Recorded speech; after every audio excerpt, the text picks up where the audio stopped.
Bom, vamos lá, vamos ao que interessa. A ideia é que a gente tenha um grupo de estudos mesmo, que a gente possa bater papo aqui, interagir, né, e aprender juntos. Então, fiquem à vontade para abrir o microfone de vocês e falar, compartilhar as opiniões de vocês, visões e tal. Na primeira edição que a gente fez, foi bem dinâmico, né? Todo mundo participou, todo mundo comentou e trouxe suas experiências também de vida, né? E não sei se hoje vai ser dessa forma ou não, a gente vai caminhando e vai vendo como que o encontro se desenha. Como eu falei da outra vez, se vocês não me interromperem, eu vou falando, mas me interrompam, por favor, e falem também, que eu vou ficar bem feliz de a gente ir trocando ideia, tá? Não precisam pedir a palavra nem nada, só abre o microfone e fala, né? Ou deixa aberto já e fala. Eu vou compartilhar aqui a tela para a gente trazer o conteúdo de hoje. Eu queria começar só recapitulando rapidinho o conteúdo que a gente viu no primeiro encontro, só para a gente lembrar. Então, a gente está falando de estudos da consciência e... Opa, aqui.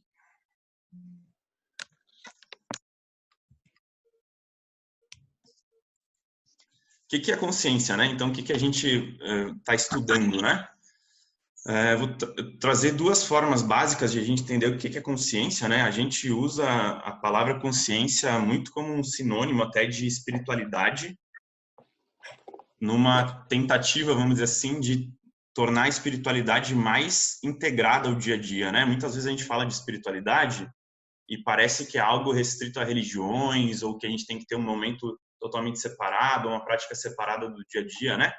E a gente Gênesis, vamos dizer assim, a gente entende que espiritualidade e consciência são praticamente sinônimos.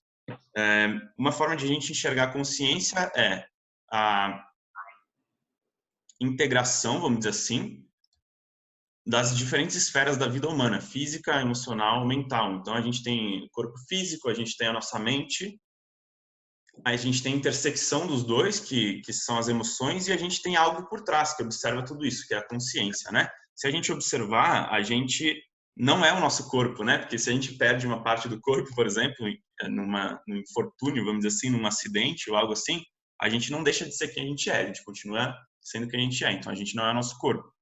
A gente também não é as nossas emoções, porque as emoções vêm e vão e a gente consegue observar elas. Então, uma hora a gente está com raiva, outra hora a gente está com medo, essas emoções vêm e depois vão embora e a gente vê que a gente fica. Então, elas vêm e vão e a gente fica. A gente está por trás disso, observando.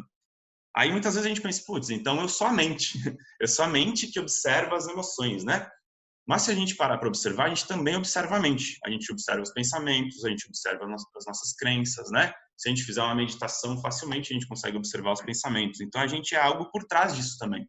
A gente é, talvez, a consciência, ou a alma, ou o espírito, ou algo até além disso, que a gente não sabe dar nomes muitas vezes, e que está observando tudo isso, talvez, né? Ou a gente é a própria observação por trás disso tudo.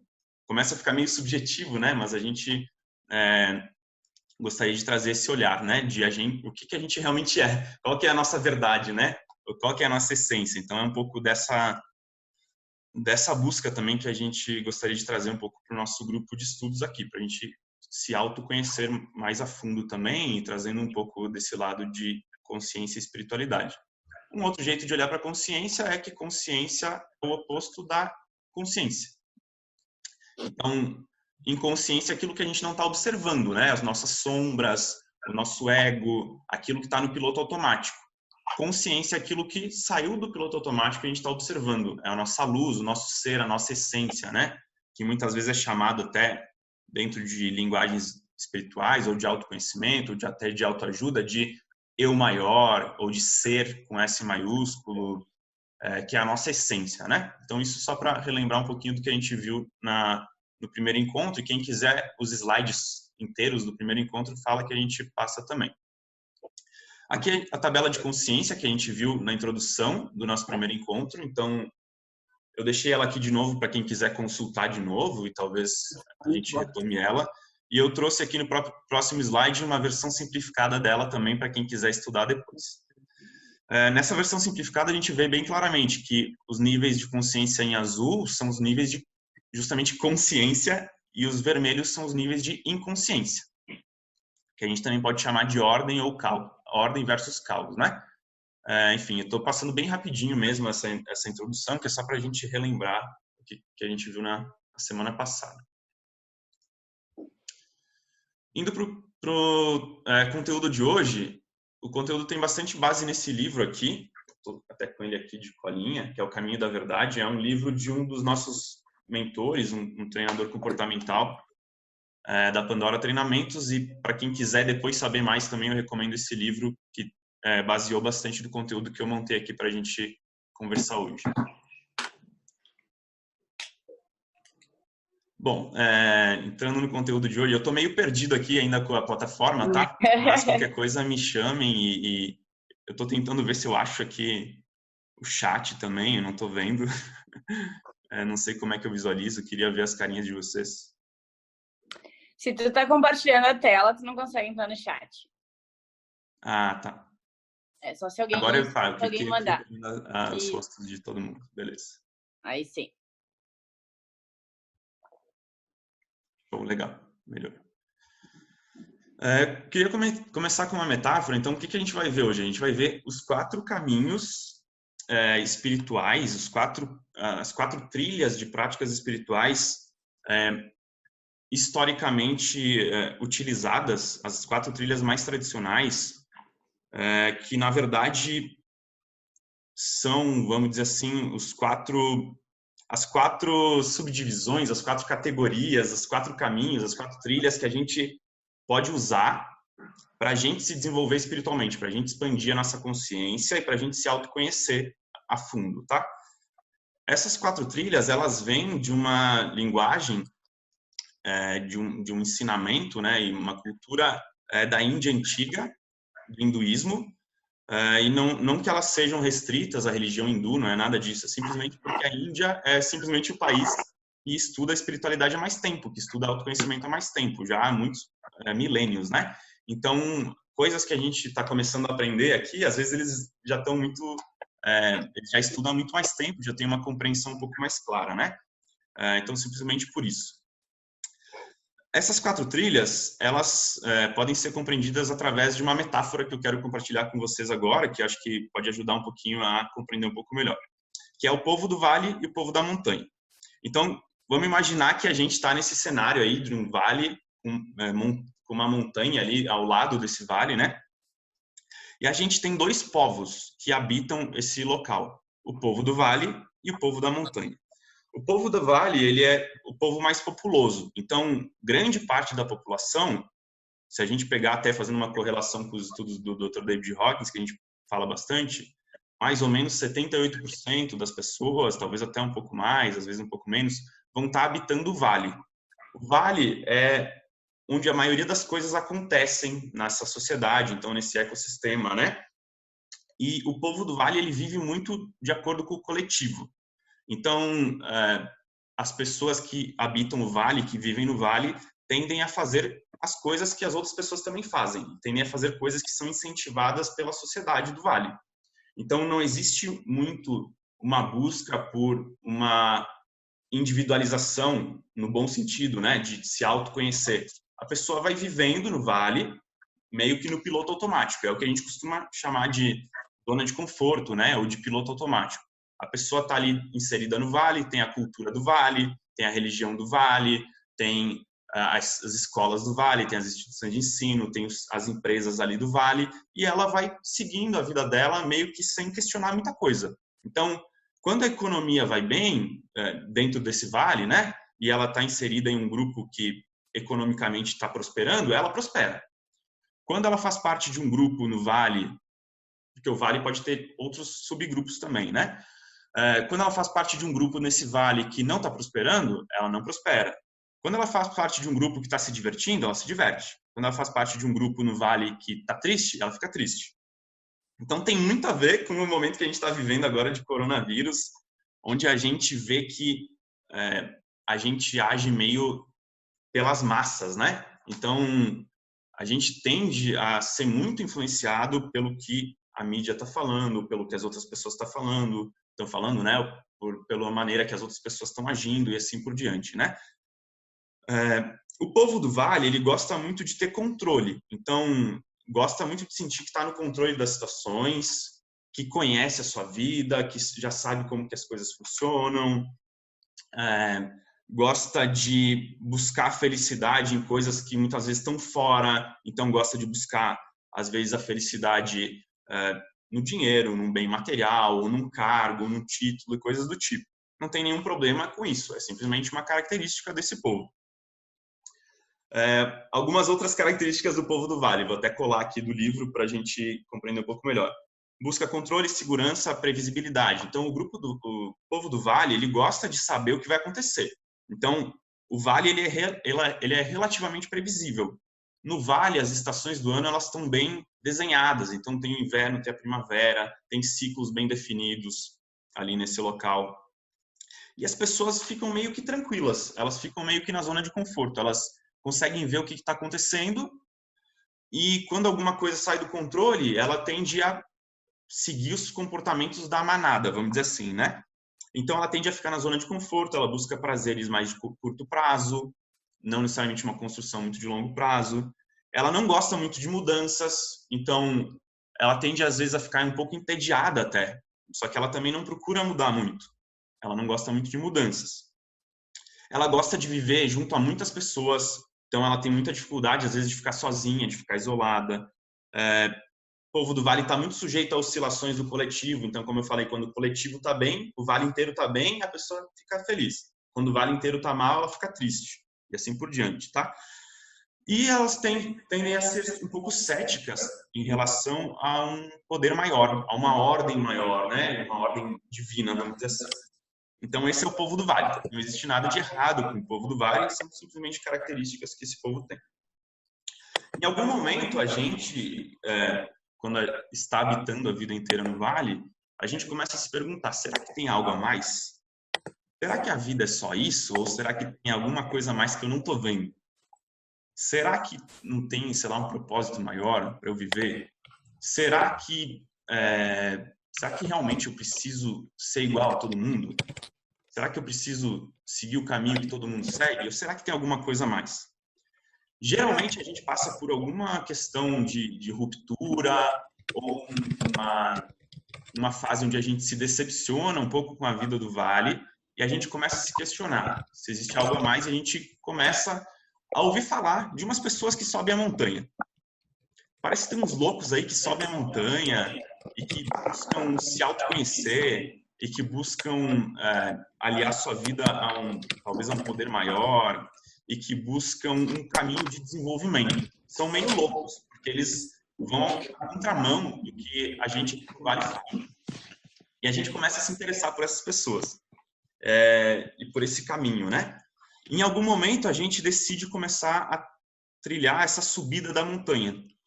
Pode ser compreendida também como uma montanha interior, né? Uma montanha de autoconhecimento, vamos dizer assim. E a gente começa a trilhar essa montanha.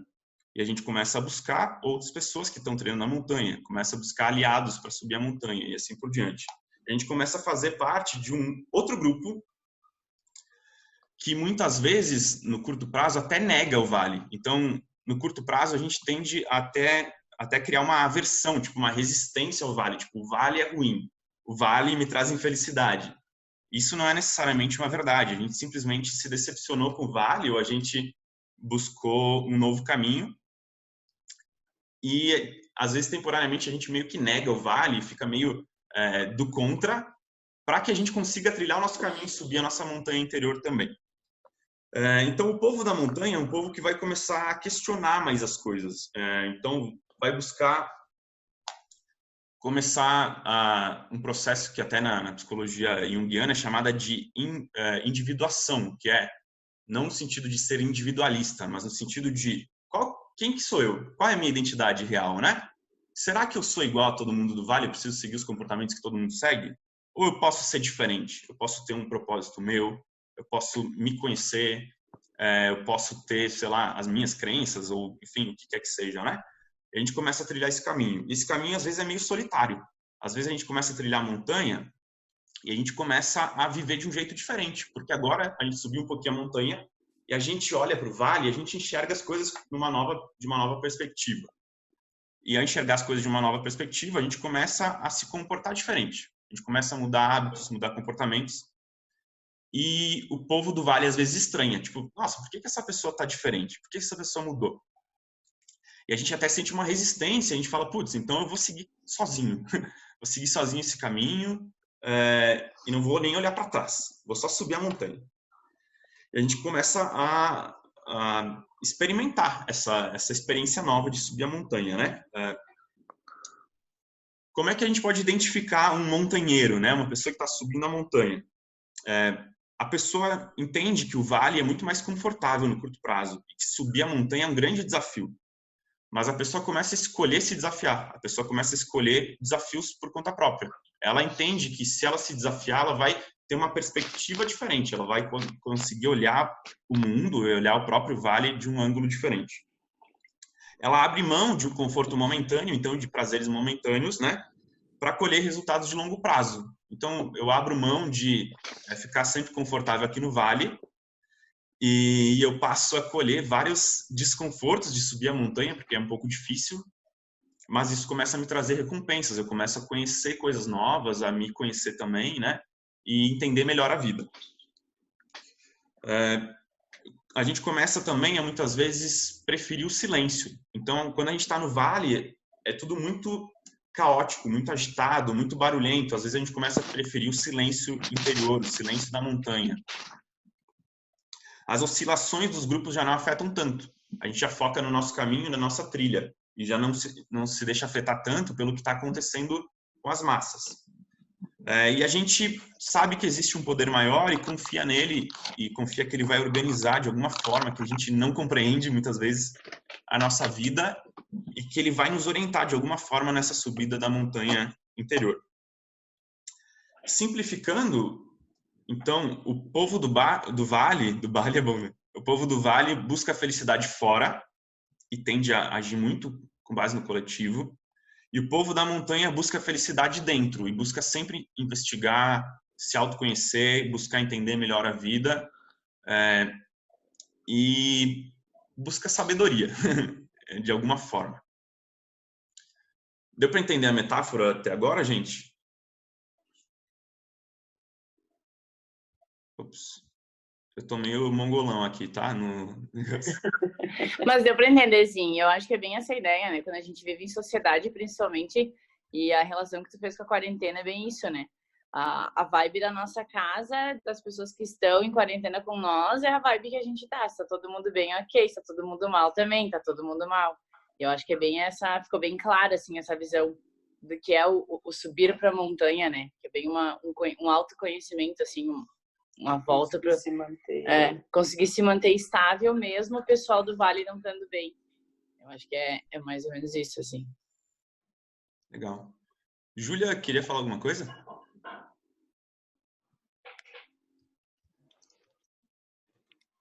Tava com mãozinha levantada. Se quiser falar, pode falar aí. Legal. Então, dentro dessa metáfora, né, a gente, para facilitar a subida da montanha, para a gente compreender melhor a subida da montanha, a gente normalmente vai buscar alguma trilha também, né? Então, quando a gente vai fazer uma trilha, por exemplo, a gente pode ver que geralmente a gente busca um caminho que já está trilhado, né? Se a gente vai subir uma montanha, se a gente vai fazer qualquer tipo de trilha, né, na natureza, a gente tende a buscar um caminho ali, ou que já está trilhado, ou um caminho que dentro ali da geografia, né, da montanha faz sentido a gente seguir, né? Para que não seja um caminho impossível de seguir. E historicamente, como eu falei, em várias religiões e práticas e filosofias, a gente consegue dividir didaticamente os caminhos de subida da montanha em 4. E é isso que eu queria compartilhar com vocês aqui hoje, tá? Então, existem 4 trilhas para subir a montanha. Essas 4 trilhas são divididas em 2 trilhas do coração e 2 trilhas da mente. A gente vai explorar um pouquinho elas agora, tá?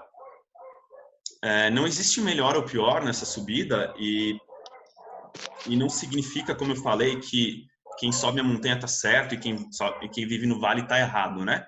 Na verdade, existe uma interação disso, né? Quanto mais a gente sobe a montanha, mas a gente aprende a interagir com o vale também, a voltar para o vale, a ajudar o vale, a buscar ferramentas também. Então, a gente está subindo a montanha, a gente volta para o vale para buscar uma bota para subir melhor a montanha. Volta para buscar aqueles negocinho de escalada e assim por diante, uma roupa, né? A gente volta e ajuda pessoas, estende a mão para pessoas do vale que também querem subir a montanha e assim por diante. E a gente tende a trilhar uma dessas 4 trilhas ou todas ao mesmo tempo também, 2 da mente e 2 do coração. A primeira trilha, que é uma trilha da mente, é chamada de Raja, tá? Ou Raja. Geralmente essas 4 trilhas são chamadas no hinduísmo e na cultura indiana de yogas. Yoga, a gente conhece aqui no Ocidente como uma prática física, né? A prática física do yoga é um tipo de Raja Yoga, que é o Hatha Yoga. Mas a palavra yoga significa união, no sentido de se unir ao divino, se unir à sua essência, união, integração espiritual, né? Então, Raja Yoga é o caminho de união por meio de Raja, que significa disciplina. Na verdade, Raja significa o caminho real, que se traduz em disciplina.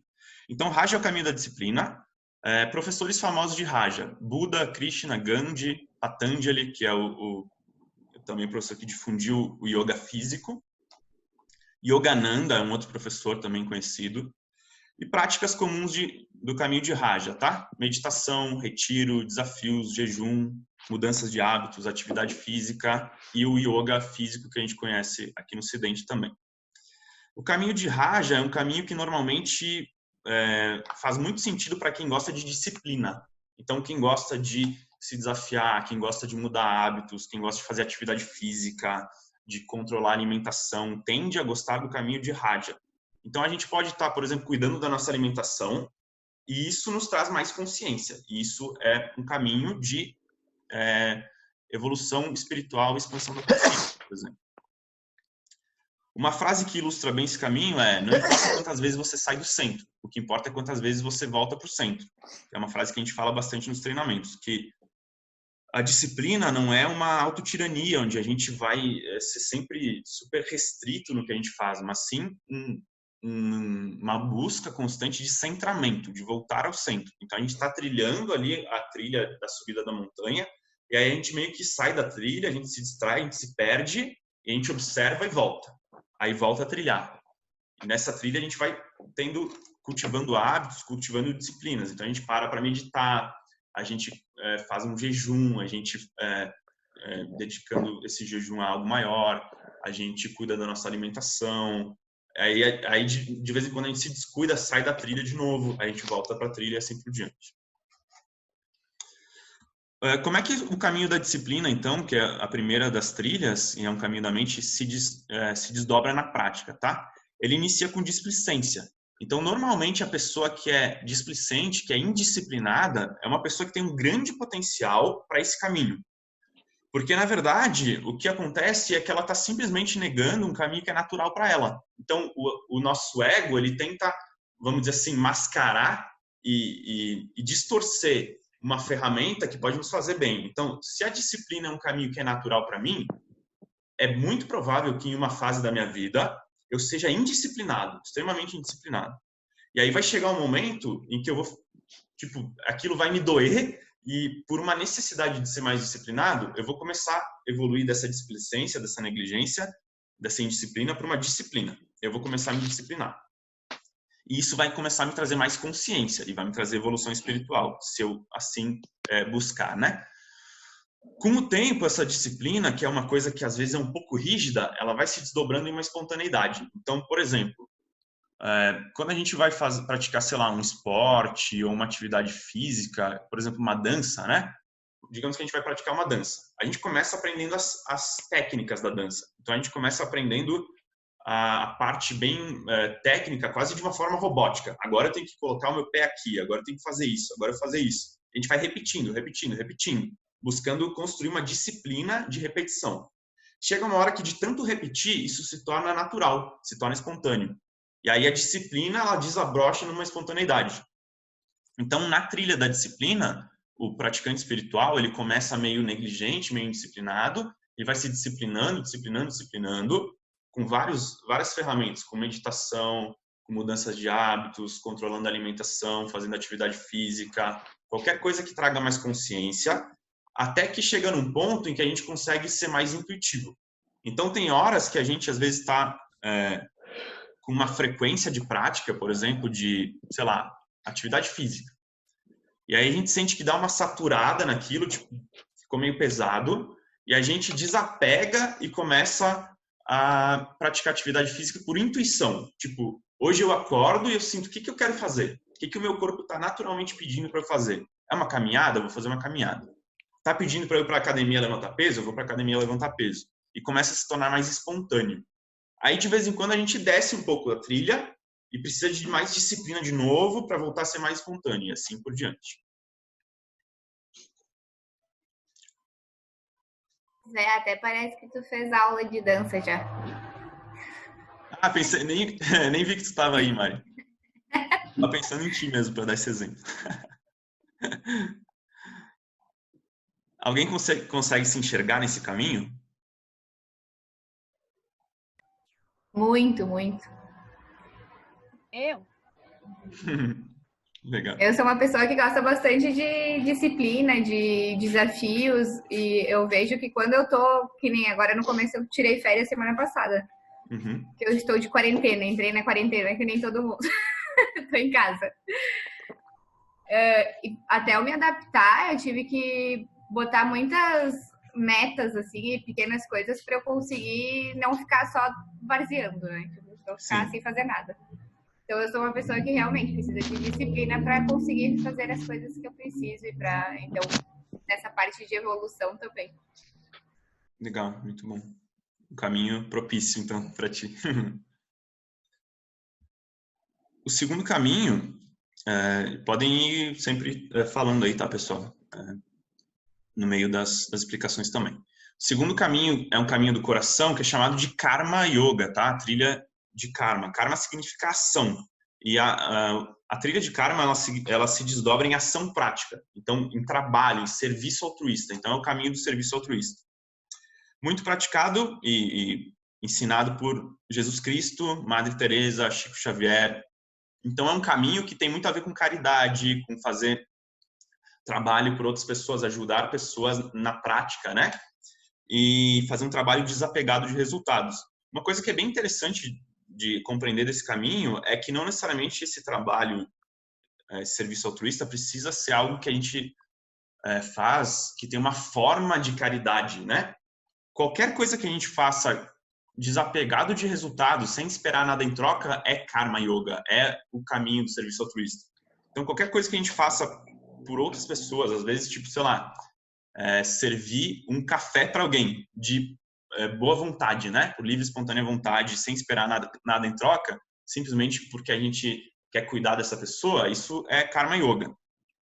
Então, normalmente, esse caminho ele faz bastante sentido para quem gosta bastante de estar com pessoas, para quem é mais extrovertido também. Então, pessoas que são boas com pessoas, boas com relacionamentos, tendem a gostar bastante desse caminho de Karma Yoga. Na prática, ele se desdobra... trouxe aqui uma frase da Madre Teresa que explica bem esse caminho, que é a essência do caminho. Não é o que você faz, mas quanto amor dedica ao que faz, que realmente importa. Então, a Madre Teresa é talvez um dos maiores exemplos do caminho de Karma Yoga, né? De serviço altruísta, mas ela sempre, ou em vários momentos, nos lembrou de que, na verdade, não é a forma que importa. Então, para praticar Karma Yoga, eu não preciso ir para a África salvar criancinhas que estão morrendo de fome. Isso pode ser feito, né? Não tem problema nenhum nisso, é muito bonito, né?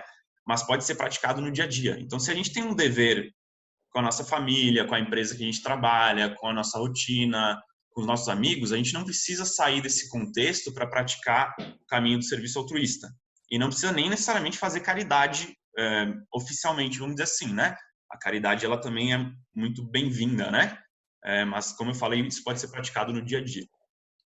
Esse caminho, ele evolui de simpatia para compaixão. Então, a simpatia, ela é um estado que socialmente é muito incentivado, mas no fundo, pelo menos no sentido que a gente tá trazendo aqui, a simpatia é um estado de a gente querer agradar os outros. E isso até certo ponto é saudável socialmente, principalmente com estranhos ou pessoas que a gente não conhece muito bem, mas tende a se tornar um caminho meio inconsciente. Então, num primeiro momento, o praticante de Karma Yoga busca ser o amigão de todo mundo, agradar todo mundo, ser agradável com todo mundo, ser querido com todo mundo, mas muitas vezes isso leva a gente a não ser muito verdadeiro. Então, ou leva a gente a não se conectar verdadeiramente com as outras pessoas. Então, às vezes uma pessoa traz pra gente um problema que ela tá passando, e ao invés de a gente realmente escutar ela e buscar sentir, se conectar com o que ela tá sentindo, com o problema dela, a gente usa de simpatia e fala coisas do tipo: ah, mas vai ficar tudo bem.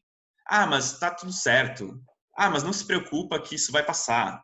E muitas vezes a gente tenta meio que se livrar do problema da outra pessoa e jogar de volta para ela, ao invés de realmente se conectar com ela de forma empática. Então, a simpatia é esse estado de a gente querer meio que só falar uma coisa agradável e se desconectar. A empatia, que é uma evolução da simpatia, né, e já numa trilha consciente de Karma Yoga, do caminho de serviço altruísta, é a gente se conectar verdadeiramente com outra pessoa, sentir o que ela está sentindo, escutar ela atentamente e buscar compreendê-la, né? Sem julgamento.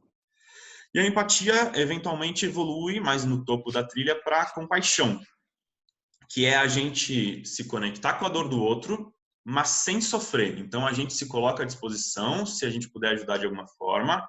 A gente não tenta resolver o problema pela pessoa. É a clássica frase de Jesus Cristo que ele falava: não dê o peixe, ensine a pescar, né?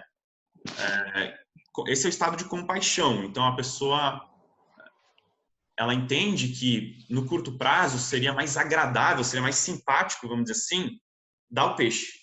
E a outra pessoa ia ficar feliz e ir embora. Só que isso não seria amoroso, porque a outra pessoa ia sofrer de novo quando faltasse peixe de novo. Então, às vezes a compaixão ela vem numa forma até firme, de tipo, eu não vou te dar o peixe. Quer aprender a pescar? Eu te convido a ir pescar comigo. Mas eu não vou ficar te dando peixe, não vou ficar patrocinando peixe para ti. Então, o caminho de Karma Yoga ele é um caminho de um amor puro que muitas vezes pode vir até com uma firmeza, né? O que não significa que exista ausência de amor, não, pelo contrário. Então, pode ser um amor doce ou um amor firme também. Alguém se enxerga nesse caminho aí também? Geralmente, acho que tem algumas pessoas, enfim, várias pessoas cristãs aí, ou espíritas também. Geralmente as religiões cristãs tendem a focar bastante nesse caminho, né, de serviço altruísta, de ajudar o próximo. O terceiro caminho, a terceira trilha, que também é uma trilha da mente, voltando agora para a mente, né, a anterior foi mais do coração, é a trilha de Jana, ou Dhyana, ou Yana também, né? Vou chamar de Jana aqui para facilitar, que é o caminho da sabedoria. Professores famosos: Buda, Krishna, Lao Tse, Sócrates. Práticas comuns: estudo, reflexão, questionamento, diálogo, koans. Koans são, para quem não está familiarizado com a palavra, koans são tipo umas charadas, vamos dizer assim, uns quebra-cabeças em que a gente tem que refletir e buscar uma resposta, tá? Então, é bastante usado na linha do Zen budismo, que é o budismo japonês.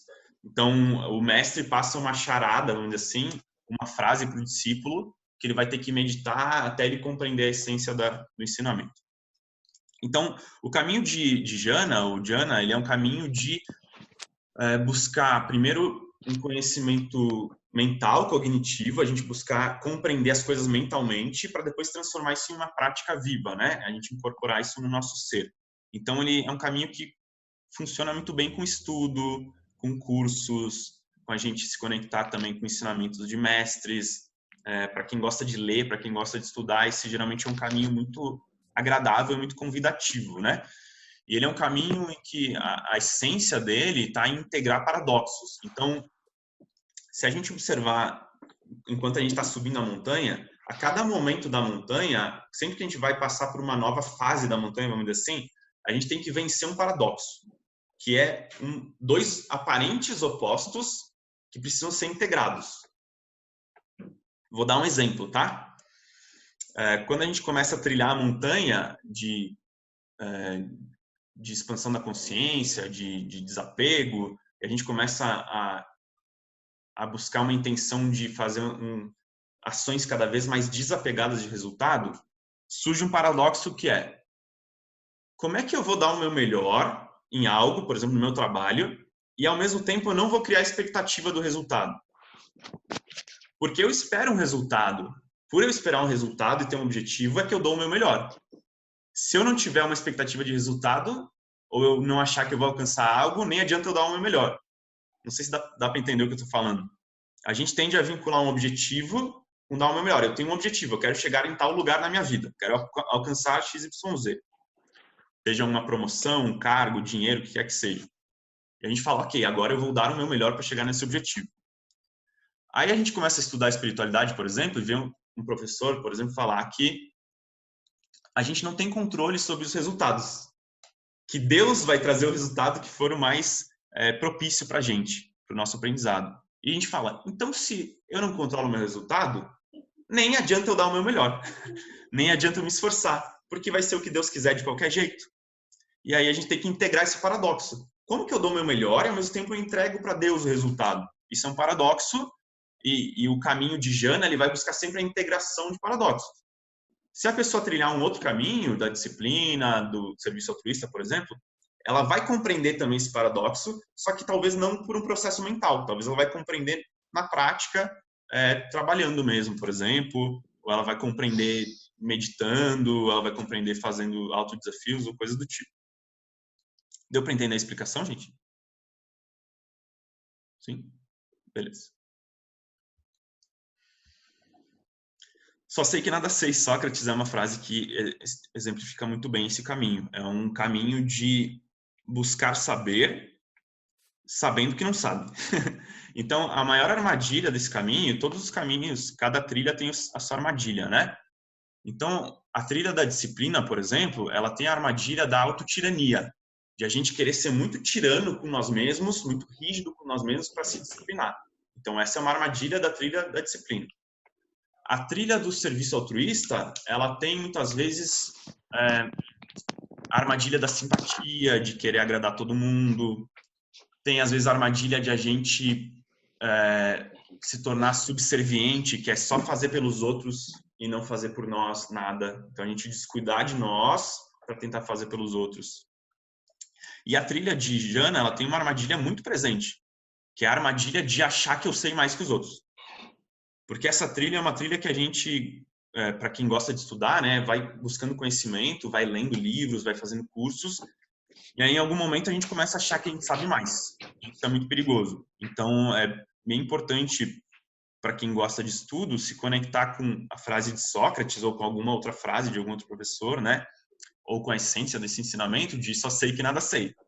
Eu estou acumulando, sim, conhecimentos, mas eles são só conhecimentos cognitivos aqui na minha cabeça. Enquanto eu não transformar isso em uma sabedoria prática, eu não me tornar isso, de nada adianta. Então, vamos dizer, uma sub-armadilha, né, ou uma outra armadilha correlacionada desse caminho, é a famosa obesidade mental, em que a gente estuda, enche a nossa cabeça de conteúdo, mas não coloca em prática. Então, é um caminho no qual isso precisa ser observado também, para que a gente não caia numa arrogância de achar que a gente sabe mais, né? E se a gente cair nessa arrogância, a vida vai vir e vai nos mostrar que a gente não sabe nada. Também. Na trilha de Jana, então, a gente começa a trilhar, subir a montanha, num estado muito de mentalização. Que é esse estado de buscar o conhecimento cognitivo. Então, a gente começa a entupir a nossa cabeça de coisas, ou a gente tenta explicar a vida, tenta compreender toda a vida com a nossa mente. Sendo que a mente humana é limitada, a mente não compreende tudo. Então, a gente tenta meio que explicar tudo através da mente, explicar tudo através da razão e da lógica, e muitas vezes tem coisas que a gente não consegue compreender. No momento em que a gente admite para nós mesmos que tem coisas que a gente não compreende, e que a gente não sabe, e que a razão não explica, a gente começa a se abrir para a investigação.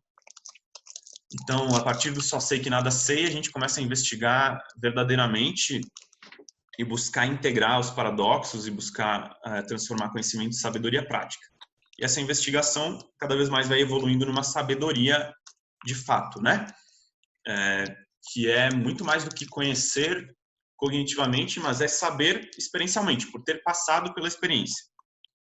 Então, não é saber o conceito de amor, mas é saber amar todos os seres, por exemplo, né?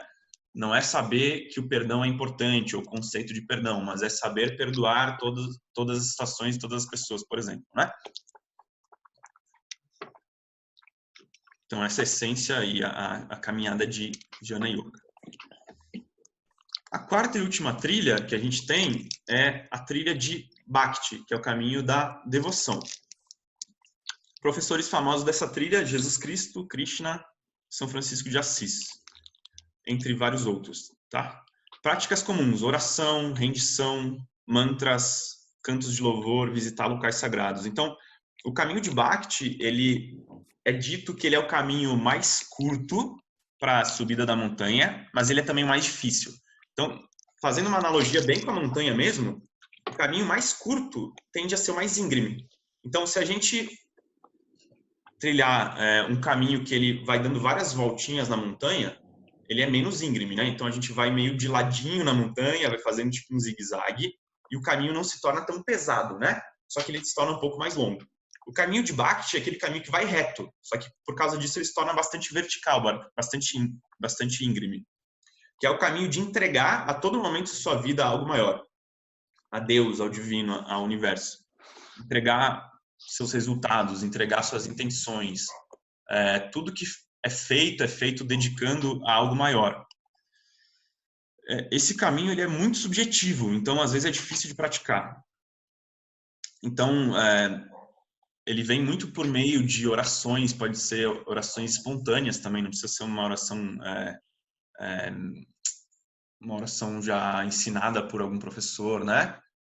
Ele vem muito, acho que eu até coloquei a frase, deixa eu ver.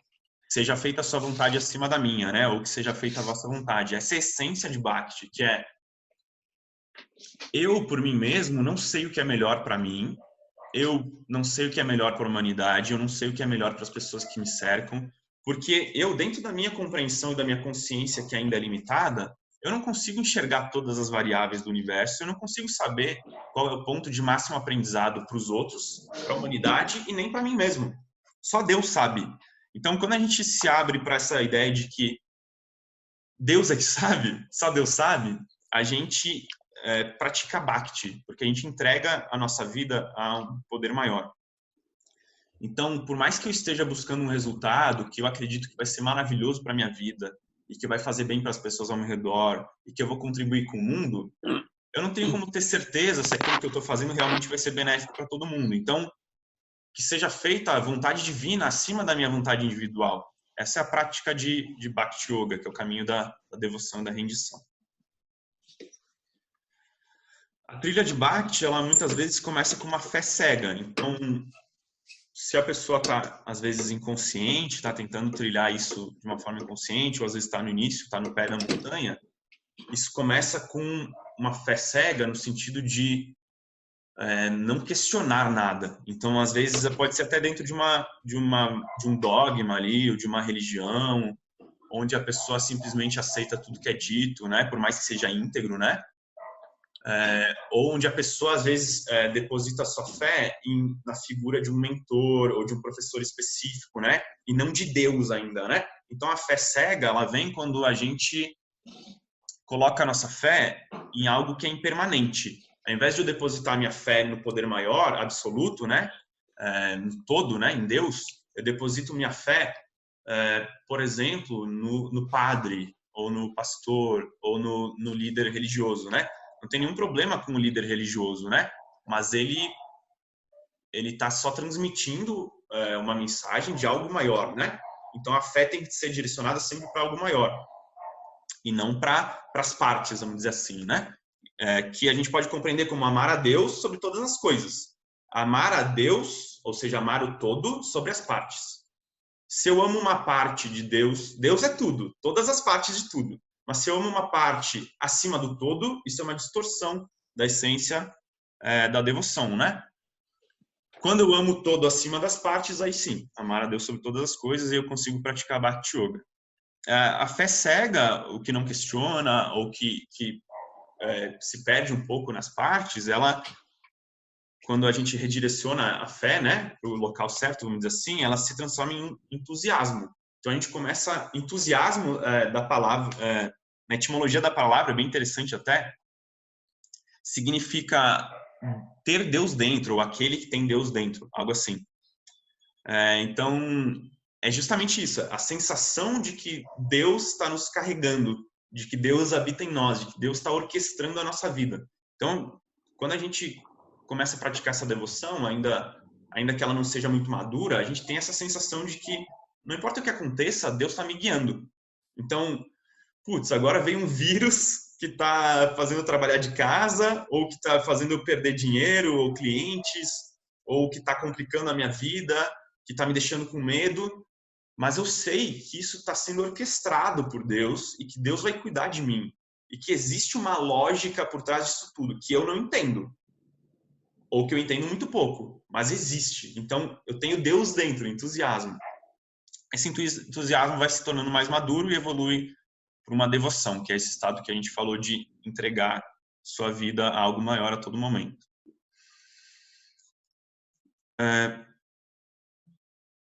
Alguma dúvida, gente? Comentários? Compartilhamentos?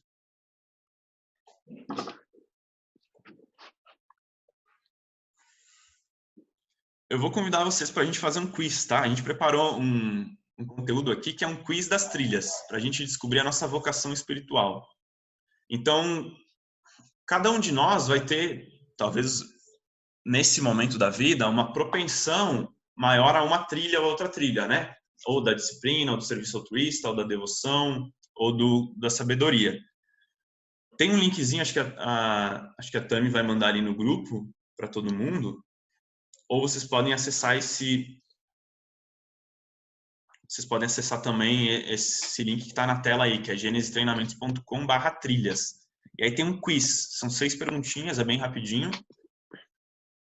E o quiz vai apontar para vocês qual que é a vocação espiritual de vocês nesse momento. Então, convido-os a fazer. O link está no chat também, acredito eu. Pode enviar também no WhatsApp, que daí quem tá... Sim. A gente tá em 2 aqui daí. Foi no WhatsApp também. Tem que... No grupo aí. Mas fica bem claro, enquanto tu explica, assim, fica bem claro qual é a trilha, sabe? Deu para ver? Sim. É bem incrível, assim, que dá para ter noção exata, assim, da trilha. Legal. Vamos ver se bate, né, agora. Aí tem mais uma... Um tira-teima. Mais uma investigação. Um tira-teima.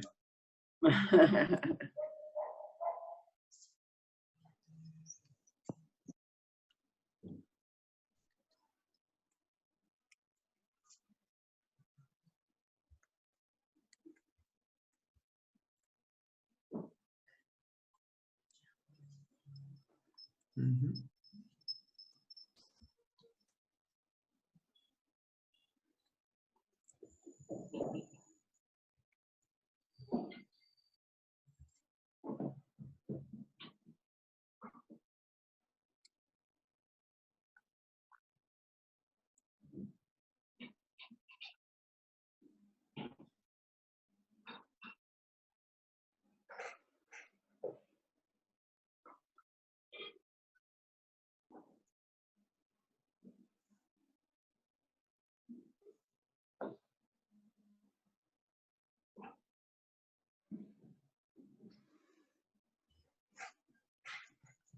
Quem for terminando e quiser compartilhar o resultado, pode compartilhar também.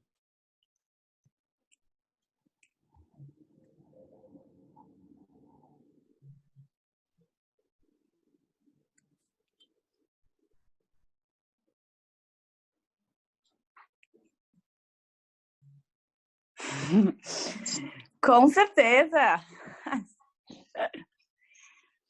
E foi só confirmado que É. eu sou do Raja Yoga, com certeza. Eu sou muito da disciplina. Tamara tá dizendo para vocês tirarem print e postarem no Instagram. Quem quiser. Eu vou tirar. Já tirei o print, Marca a depois gente. postaremos no Instagram. Para mim deu Jana Yoga também, obviamente. Sem dúvida nenhuma. Deixa eu ver quem tá falando. A Júlia, né? Isso. Ah, tá. Deu Jana Yoga? Tá, legal. Sim, Jana Yoga. E a Marília deu Raja, né? Eu dei o Raja. Uhum. Eu sou total da disciplina. Eu sou... E quando tu tava explicando, que somos eu e a Sheila, né, juntas. E a gente...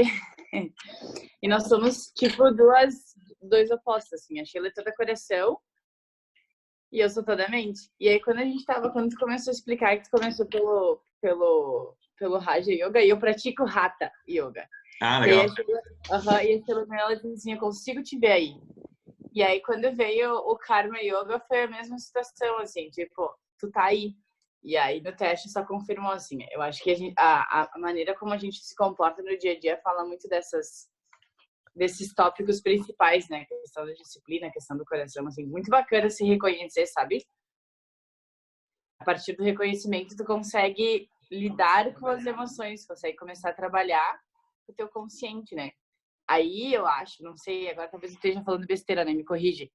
Mas a partir do momento que tu consegue te reconhecer dentro de um caminho, tu também consegue trabalhar teu nível de consciência, certo? Tu consegue trabalhar as tuas emoções dentro daquele caminho, assim, como é que vai ser, né? Como é que vai ser a melhor forma para eu conseguir chegar, para eu conseguir subir essa montanha, para eu conseguir aonde que conscientemente eu tô na parte do caos, tô na parte do tô mais tranquila, né? Sim, perfeito. Eu tô no meio termo ali, eu tô saindo do caos, entrando, voltando, é massa, assim, ter esse reconhecimento. Sim. É legal a gente lembrar que ordem não significa não interagir mais com o caos, né? Exato. Então, é a metáfora ali, né? A gente tá na montanha, tá subindo a montanha, mas a todo momento a gente chega num momento que trava e a gente volta lá pro vale para também buscar ajuda, ferramentas, etc. Ou trazer mais pessoas junto e volta pra montanha. Exatamente.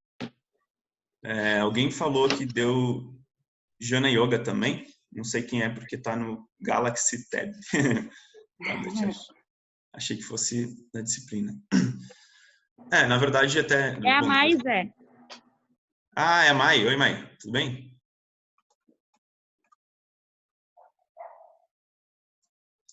Legal, Jana, tu falou que deu Jana, né? E tinha se identificado com o da disciplina também. Os dois são mente, né? Os dois são os caminhos da mente. Sheila deu karma? Chegou a fazer? Deu karma. Dei print aqui e vou postar. Legal. Pra mim também deu karma, Rafa. Legal. Gosta bastante de trabalho social, né, Vini? Sim. É um caminho que faz sentido, né, pra ti? Sempre envolvido em alguns. Legal, que massa.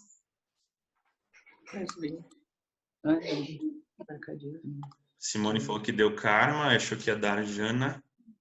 Legal, interessante. Aí deu mais diferente, assim, né, da Simone.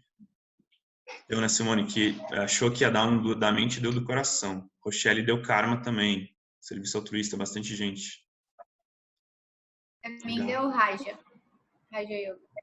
Mari deu Raja. Já tinha se enxergado também nele. Né? Já tinha visto quando tu começou a falar.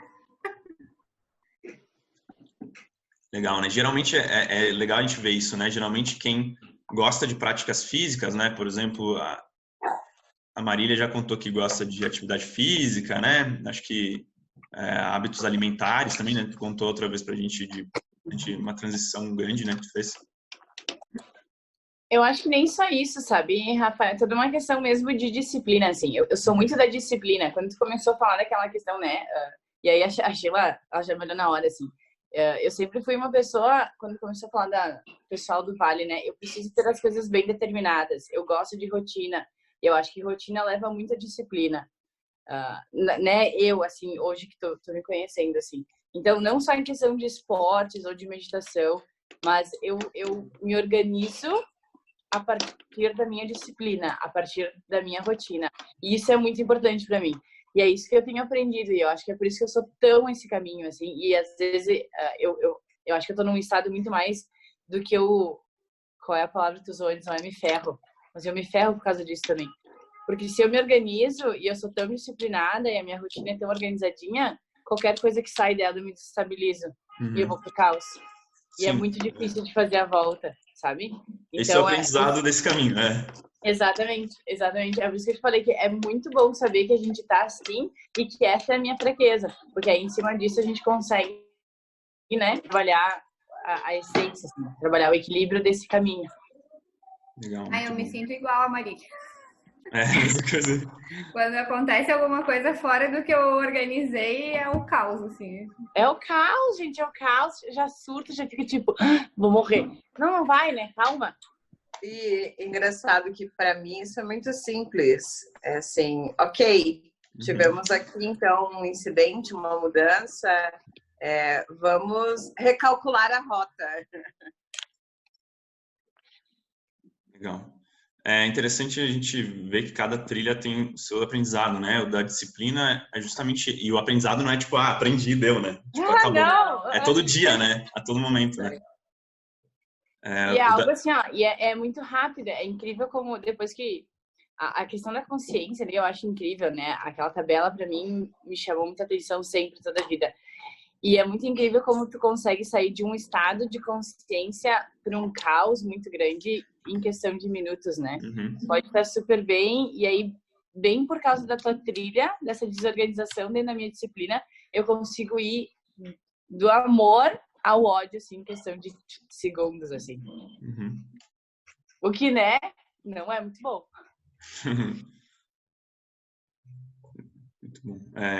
Eu queria pontuar algumas coisinhas para a gente ir conectando, né, o que vocês falaram também, né? Então, um aprendizado do caminho da disciplina constante, aprendizado constante, prática constante, é justamente abrir mão do controle e aprender a pegar leve também. Então, para quem é do caminho da disciplina, a gente na Gênese, a gente trabalha com um método que é baseado em autodesafios. Então, é um método que traz bastante o caminho de Raja também. Na verdade, existem autodesafios dos 4, né? Então, na metodologia, a gente tem isso claro, né? Esse autodesafio, a gente não expõe isso porque não é necessário, e didaticamente só confundiria, falar, isso é Bhakti, isso é Raja, fica meio confuso. Mas a gente sugere autodesafios dos 4 caminhos, né? Mas, por ser sempre um autodesafio, uma mudança de hábitos, sempre tem o Raja presente. E, para quem é muito disciplinado, que é o caso de vários alunos nossos, muitas vezes o desafio é a pessoa pegar mais leve. E muitas vezes eu bato nessa tecla nos treinamentos, porque a pessoa que tende a vir para os nossos treinamentos, por exemplo, é a pessoa que já gosta de desafio e ela já tende a pegar pesado com ela. Então, o caminho é ela pegar mais leve, que é igual a abrir mão de controle. Então, é muito interessante como o Raja, ele se conecta muito com o complementar, que é o Bhakti, que é eu abro mão do controle e entrego para Deus o controle. Deus quis que, nesse momento, Deus quis que a minha rotina ficasse toda bagunçada porque eu estou trabalhando de casa. O que eu faço? Eu atendo a vontade divina. Simples assim. E é difícil de praticar isso, né? Nossa, muito! É a Mari que deu igual eu, né? Isso, Mari, tu consegue fazer isso? Tipo, bagunçou? Tudo bem. Não, nem pensar. E entregar as coisas na mão de Deus, nem pensar. Imagina! Só se Deus concordar comigo, né? Só se Deus for meio que imediato, sabe? Ele consegue me dar uma respostinha bem imediata. Se ele me responder no WhatsApp, pode ser que sim. Mas na hora, né? Não pode passar. Isso, na hora, não pode demorar. Tem um professor gente, nosso. Dentro da minha profissão, eu sou professora. Então, vocês imaginem que eu tenho toda a minha organização. Só que eu tenho uma turma, por exemplo, que é 40 adolescentes. Eles não querem seguir o negócio. É um trabalho, assim, diário, assim. Tem um professor nosso que fala, ele brinca assim, que seja feita a vossa vontade, mas mais pra cá. Seja feita a vossa vontade, mas tem que ser aqui. Essa sou eu. Seja a tua vontade, mas desde que tu me responda agora, pode ser? Isso. Se a tua vontade vai vir contra a minha. Tem que descer um anjo e falar com a gente, não pode ser, tipo, sinais, né? Isso aí. Tem que ser muito Que me claro. deixe tranquilo, assim. Jesus Eu tem não que sei vir se falar. tem a ver. E aí, agora, né, vamos conversar, a Mari ali também. Eu não sei se tem a ver, eu gostaria de ouvir dela também. Mas dentro desse caminho da disciplina, né, tem algo muito forte com segurança e insegurança, né? Tu acha? E agora é uma pergunta, fica aqui meu O que tu acha, questionamento. Mari? O que tu acha, Mari? Essa questão de segurança e insegurança, porque eu preciso muito de segurança nas coisas. O que é inseguro, para mim, é instável. E é difícil de lidar. Na verdade, desconhecido, né? Não, é inseguro. Não desconhecido, mas inseguro. Olha, ano passado eu tava até me testando em fazer algo mais inseguro para ver como é que eu reagia e, tipo, se eu me botarem em uma condição que eu não tivesse sob o controle, que eu não tivesse o controle que fosse inseguro. E realmente é bem complicado, assim, para uma pessoa que gosta de disciplina, que gosta de ter as coisas do jeito que eu gosto de organizar. Não é fácil. Mas é algo de se treinar também, né? É bem isso aí, né? E aí achei o desconhecido. Não, o desconhecido tudo bem. Porque eu sei que é desconhecido e eu vou aprender. É o inseguro, é o que não me traz segurança, né? É diferente. O desconhecido é muito diferente de inseguro.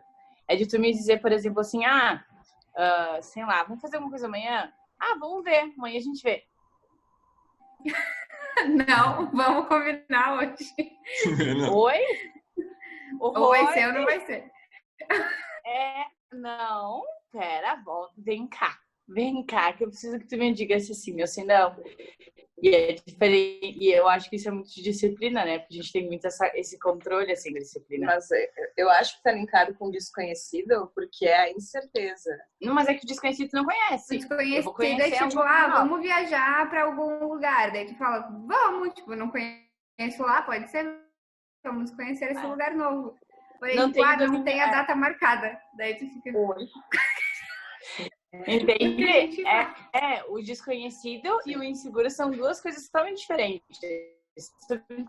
Assim, vamos conhecer, vamos comer um negócio novo, beleza? Ou vamos conversar sobre um assunto novo. O que a gente tá fazendo, vou ler antes, agora essa coisa da incerteza ela é muito forte, né? Dentro do nosso caminho, eu acho. Tem mais alguém que deu Raja Yoga? Acho que não. É só as duas. Teve algumas pessoas que deu Karma, né? O Vini deu Karma Yoga. Acho que no caso, a gente organiza. Como é que vocês veem o caminho de Karma Yoga aí? Não sei se o Vini quer falar.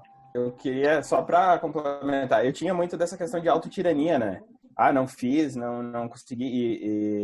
E uma coisa que eu aprendi e é uma pergunta forte, mas que eu sempre faço: alguém foi ferido, alguém se machucou ou alguém morreu? Se a resposta for não para as 3 perguntas, para mim, deixa, aconteceu, porque são coisas. E essa questão da insegurança, aí só uma contribuição, eu pergunto o que é insegurança. Porque é uma visão única, né, de cada um. Talvez para mim é uma coisa e para cada uma das outras pessoas é outra. E referente ao que deu pro Karma, para mim fecha muito, porque eu sou muito de voluntários. Eu e o Rafa, a gente participa de um projeto onde eu sou voluntário. Já estou 2 anos lá. Eu participo do Pescar também. Eu participo de mais 2 grupos do Ação do Bem. Então fechou muito, muito, muito, porque eu tenho muita essa entrega. E a questão que é uma frase que eu levo, que tá comigo, que tá sempre na minha pulseira, que é Lucena, faça tudo com muito amor. E eu acho que o Karma tem muito isso, de muita entrega. Bem isso, né? Legal. Muita entrega e talvez um dos desafios seja a gente conseguir fazer pra gente também, porque eu faço muito e com muito amor pelos outros. E às vezes eu esqueço de fazer com o mesmo amor por mim. E eu venho trabalhando muito isso.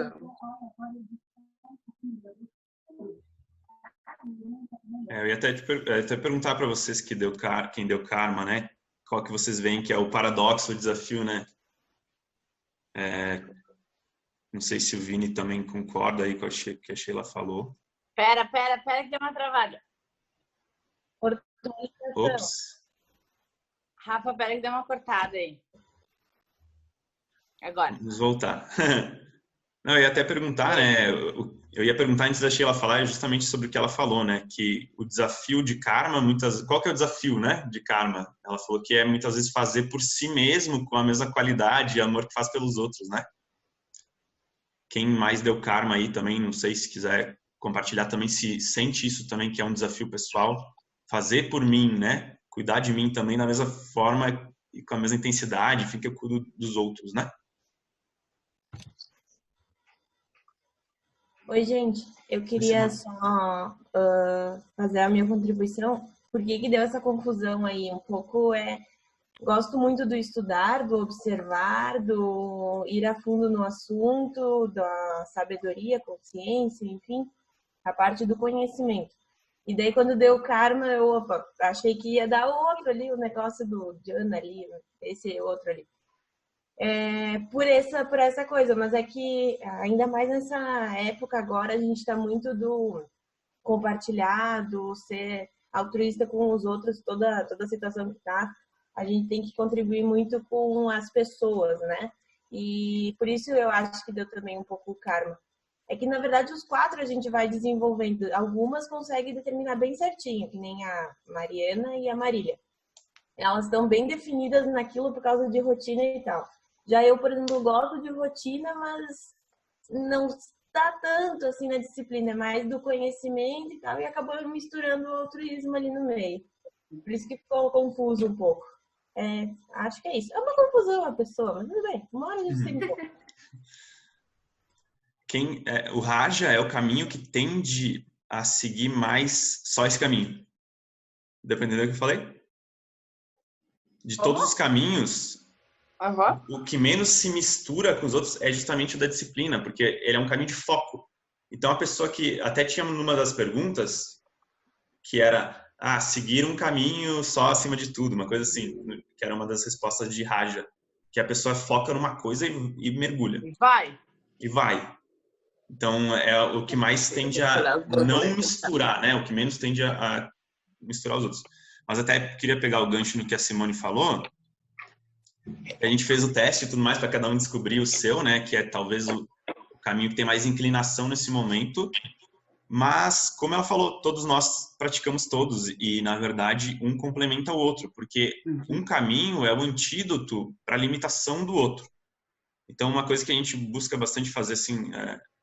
eu, Rafael, a Tamara também nas nossas práticas, quando a gente sente que um caminho travou, quando a gente sente que a vida travou em algum ponto, ou em todos os pontos, a gente tenta olhar para qual caminho desses a gente está trilhando, né? E troca o caminho. Então, por exemplo, tô sendo ultra disciplinado e chega uma hora que, tipo, tô batendo no teto da disciplina e não tá vindo mais resultado.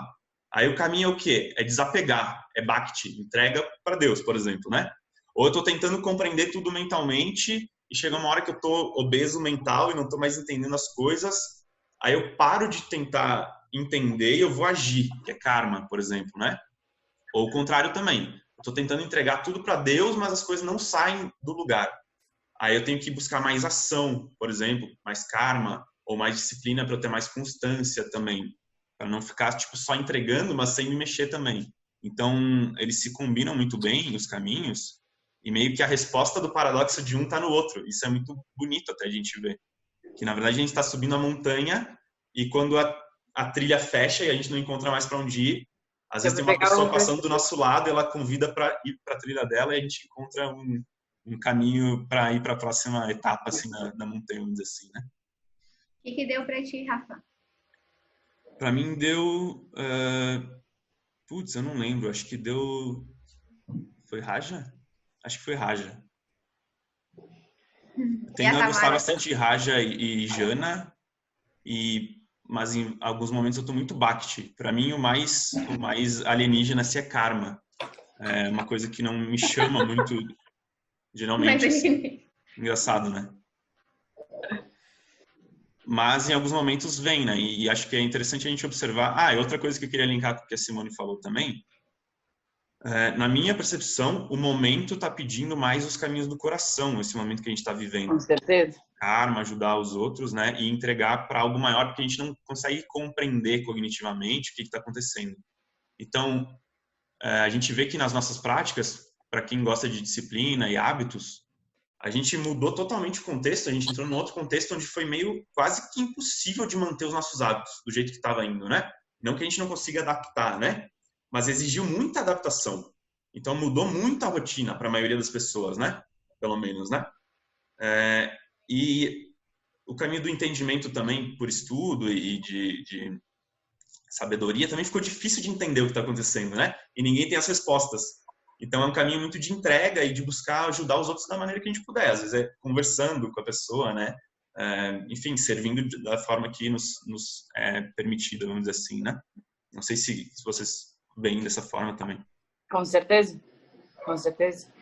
Eu acho que faz muito sentido essa questão de reorganizar-se, né? E essa fase da quarentena, eu acho que ela mexeu muito com muitas coisas que estavam intrínsecas que a gente teve que botar para fora, assim. E ó, eu, por exemplo, acabei buscando muito mais essa coisa do universo, sabe? O universo fez isso, então ali a questão do bate, sabe? Uhum. Eu não sou de Deus, assim, mas eu sou do universo. Assim, então, tipo, eu comecei muito mais de, tipo, como se organiza, é uma coisa, né, de universo, e as coisas vão entrar em contexto. Mas a primeira semana, por exemplo, de quarentena, eu acordava na mesma hora, eu fazia os exercícios na mesma hora, eu ficava com, tipo, não tempo sobrando, mas, por exemplo, eu começava a dar aula às 9, eu acordava às 5 da manhã para meditar, para fazer meus exercícios, para tomar café, para estar pronto para dar aula. Só que eu estava em casa, então eu poderia dar aula e depois fazer exercícios e depois, sabe? Não, eu levei uns 15 dias para conseguir me readaptar dentro da minha rotina, para não precisar me exigir tanto, para não ficar com aquele peso na consciência, sabe? Então eu acho que é justamente juntar, assim. Eu acho que se eu sair do Raja, eu vou pro Bate, porque sabe? É aquela coisa de tipo, então foco. Complementar. Exatamente. Sim. É íngreme? Ok, é íngreme, mas é esse aqui. Vai! Posso falar? Quero dar uma contribuição, porque eu também sou Raja, né? Então, dá a impressão, às vezes, que a gente tem... Agora, vamos pegar o exemplo da quarentena, né? Ou então uma pessoa que está do lado da gente e não está bem, né? Aquela pessoa que está, digamos assim, com falta de afeto, de amor, ela acha que para te entendê-la, tu tem que entrar na vibe dela, né? Então eu tenho que estar lá com ela, grudada nela, triste nela. Não, a gente que é do Raja é assim, puxa, se a pessoa tá ruim, tá mal, eu tenho que estar bem para poder acolhê-la, né? E às vezes a outra não, você não entende, sabe? E nós que somos do Raja, a gente não pensa assim, eu não tenho que estar triste com ela, pelo contrário, quanto melhor eu estiver, mais eu consigo acolher a outra. Eu acho que fecha bem. Eu sou Raja, eu sou assim. Por exemplo, se eu tô atendendo, e vem naquela questão de tu ter que ser firme às vezes. Imagina que eu estou atendendo uma pessoa, né? Estou atendendo com terapia. A pessoa espera que eu quase pegue ela no colo. Não, às vezes eu justamente tenho que ser firme e dizer uma verdade aí para dar aquela mexida, né? Então eu acho que o Raja tem muito isso. Parece que a gente é insensível, né? Mas não é. A gente sai como os cruéis da história muitas vezes, né? A pessoa fria, calculista, e não é isso, né? Às vezes a gente tem tanto amor dentro, assim, que, nossa, né? Mas é por outra via. Não sei se contribuiu, né? Com certeza, porque é justamente isso. Eu várias vezes, mas porque tu tá na tua caixinha. Não, é porque tem que ser assim, que agora a gente tem que fazer assim. Ponto. Mas você tem que entender outra pessoa. Só a gente tem que sair um pouco desse tem que ser assim, né? Exato. Esse é o nosso grande problema. Mas a tal da história, mas você tem que entender. Aqui, ó. vive falando, ai, mas você tem que entender que a outra pessoa... Empatia. Não, meu, agora tem que ser feito assim, entendeu? Empatia. Pensa no outro. Gente, vocês pensem que nós temos uma amizade de uns 20 anos. E nós somos esses opostos, assim. E sempre foi. Ai, isso é legal. E sempre foi. Muito bom. Isso em família é ótimo, né? E a gente aprende muito, né? Bah? Verdade. Legal. Então tá. Mais alguém quer compartilhar alguma coisa? Fala, Mari. Foi muito legal participar da tua palestra, porque que nem desde o ano passado, tipo, eu sou bem leiga nesse assunto de questão de espiritualidade, faz desde o ano passado que eu venho te falando que eu queria mais sobre esse tema, né? E olhar como tem outras formas de a gente alcançar a espiritualidade, para mim, eu pensava que era só na questão do Bhakti ali, que eu ia conseguir alcançar a espiritualidade.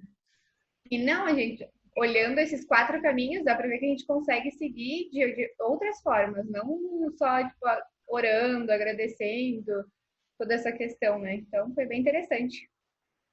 Legal. A gente entende que o conceito de espiritualidade não é religião, né?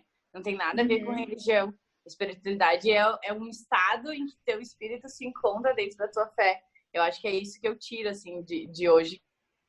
Que foi assim. Ter espiritualidade, ser espiritualizado não tem nada a ver com a religião, né? E sim com aonde tu está, muito além disso, né? E pode ter também, né, a ver com a religião. Pode ter, com certeza, porque é muito individual, né? Pode ter, com certeza. Mas eu penso que é bem esse o caminho. Eu busquei muito, há anos atrás ainda, eu busquei muito na religião.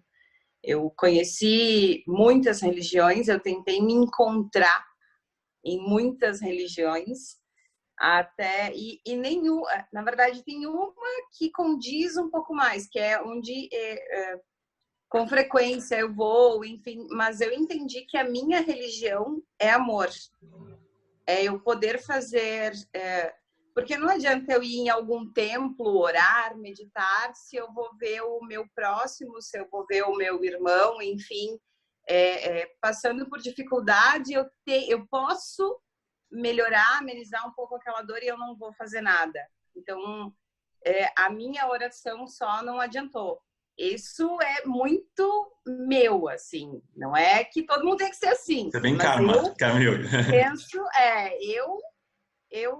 a minha religião, a minha forma de contribuição para o universo, para a humanidade, é essa. Legal. Então, eu não preciso da religião A, B ou C. A minha religião é o amor. É o que eu posso fazer. Acho que é isso. Legal. O ponto que eu queria, talvez, enfatizar, né, que é justamente com base no que vocês falaram, né, talvez uma das minhas intenções de trazer esse conteúdo era a gente justamente desmistificar, como a Mari falou ali, de putz, espiritualidade é isso, ou é aquilo, ou é só esse caminho, ou é só aquele outro, né? De a gente olhar como realmente existem várias coisas que a gente pode praticar, até como a gente, para quem estava no primeiro encontro, a gente falou bastante de alimentação até, né? E consciência alimentar, por exemplo, é uma excelente forma de praticar a espiritualidade, consciência corporal, né? Consciência emocional, mental, enfim, cada caminho ali, como a gente viu, tem as suas particularidades, as suas práticas, né? E é legal a gente ver como a gente, estudando um pouquinho dos caminhos, a gente consegue julgar menos o caminho do outro, né? Tipo, putz, aquela pessoa não ajuda ninguém. Ela só fica rezando e não faz nada. Legal, ela tem talvez um coração bhakti, né? Ou aquela pessoa só quer ajudar os outros e não se ajuda, ou não sei o quê, ou a pessoa é insensível, né? Como vocês falaram, ou enfim, qualquer outra que seja desdobramento. Na verdade, isso tudo não passa de um julgamento nosso, né? Na verdade, todas as trilhas levam para o mesmo lugar. Eu vou compartilhar, para a gente também já se encaminhando para encerrar, eu vou compartilhar a tela de novo, pode ser? Sim. Com um resuminho. Vamos lá.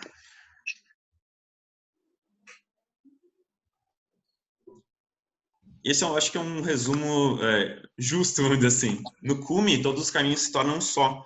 Justamente, acho que a metáfora da montanha ela ilustra muito, muito bem isso, que são 4 trilhas, só que o final de todas as trilhas é sempre o mesmo, que é o cume. Eles são o mesmo ponto, exatamente o mesmo ponto. Então, no ponto alto da trilha, que é o que a gente pode chamar do grande mestre espiritual, né? Talvez Jesus Cristo, Buda, Krishna, esses grandes mestres, né? Esses grandes sábios, né? Eles eram tudo isso. Eles eram amor, eles eram espontaneidade, eles eram compaixão, eles eram devoção, eles foram sabedoria, tudo ao mesmo tempo. Cada um tinha a sua didática. Então, cada um estava inserido num contexto cultural, religioso, histórico, etc., etc., que exigia deles uma determinada didática. Quando a gente estuda diferentes professores, a gente vê que todos falam a mesma coisa. Falam de amor, falam de paz, falam de generosidade, bondade. Essas coisas ultra óbvias que a gente já está careca de saber, que não tem nenhuma novidade, na verdade, né?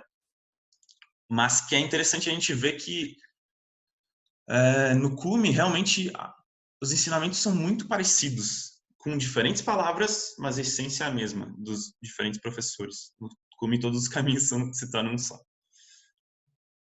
Fica claro isso, gente? Que todos os caminhos são o mesmo, no fim das contas? Sim.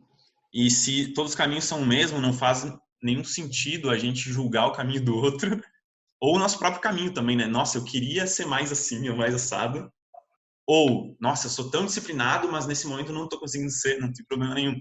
Troca de trilha, não tem problema nenhum nisso. Eu coloquei aqui, depois para quem quiser estudar, não vou passar isso, tá? Mas para quem quiser, depois eu deixei uns slides de conteúdo aqui para quem quiser se aprofundar.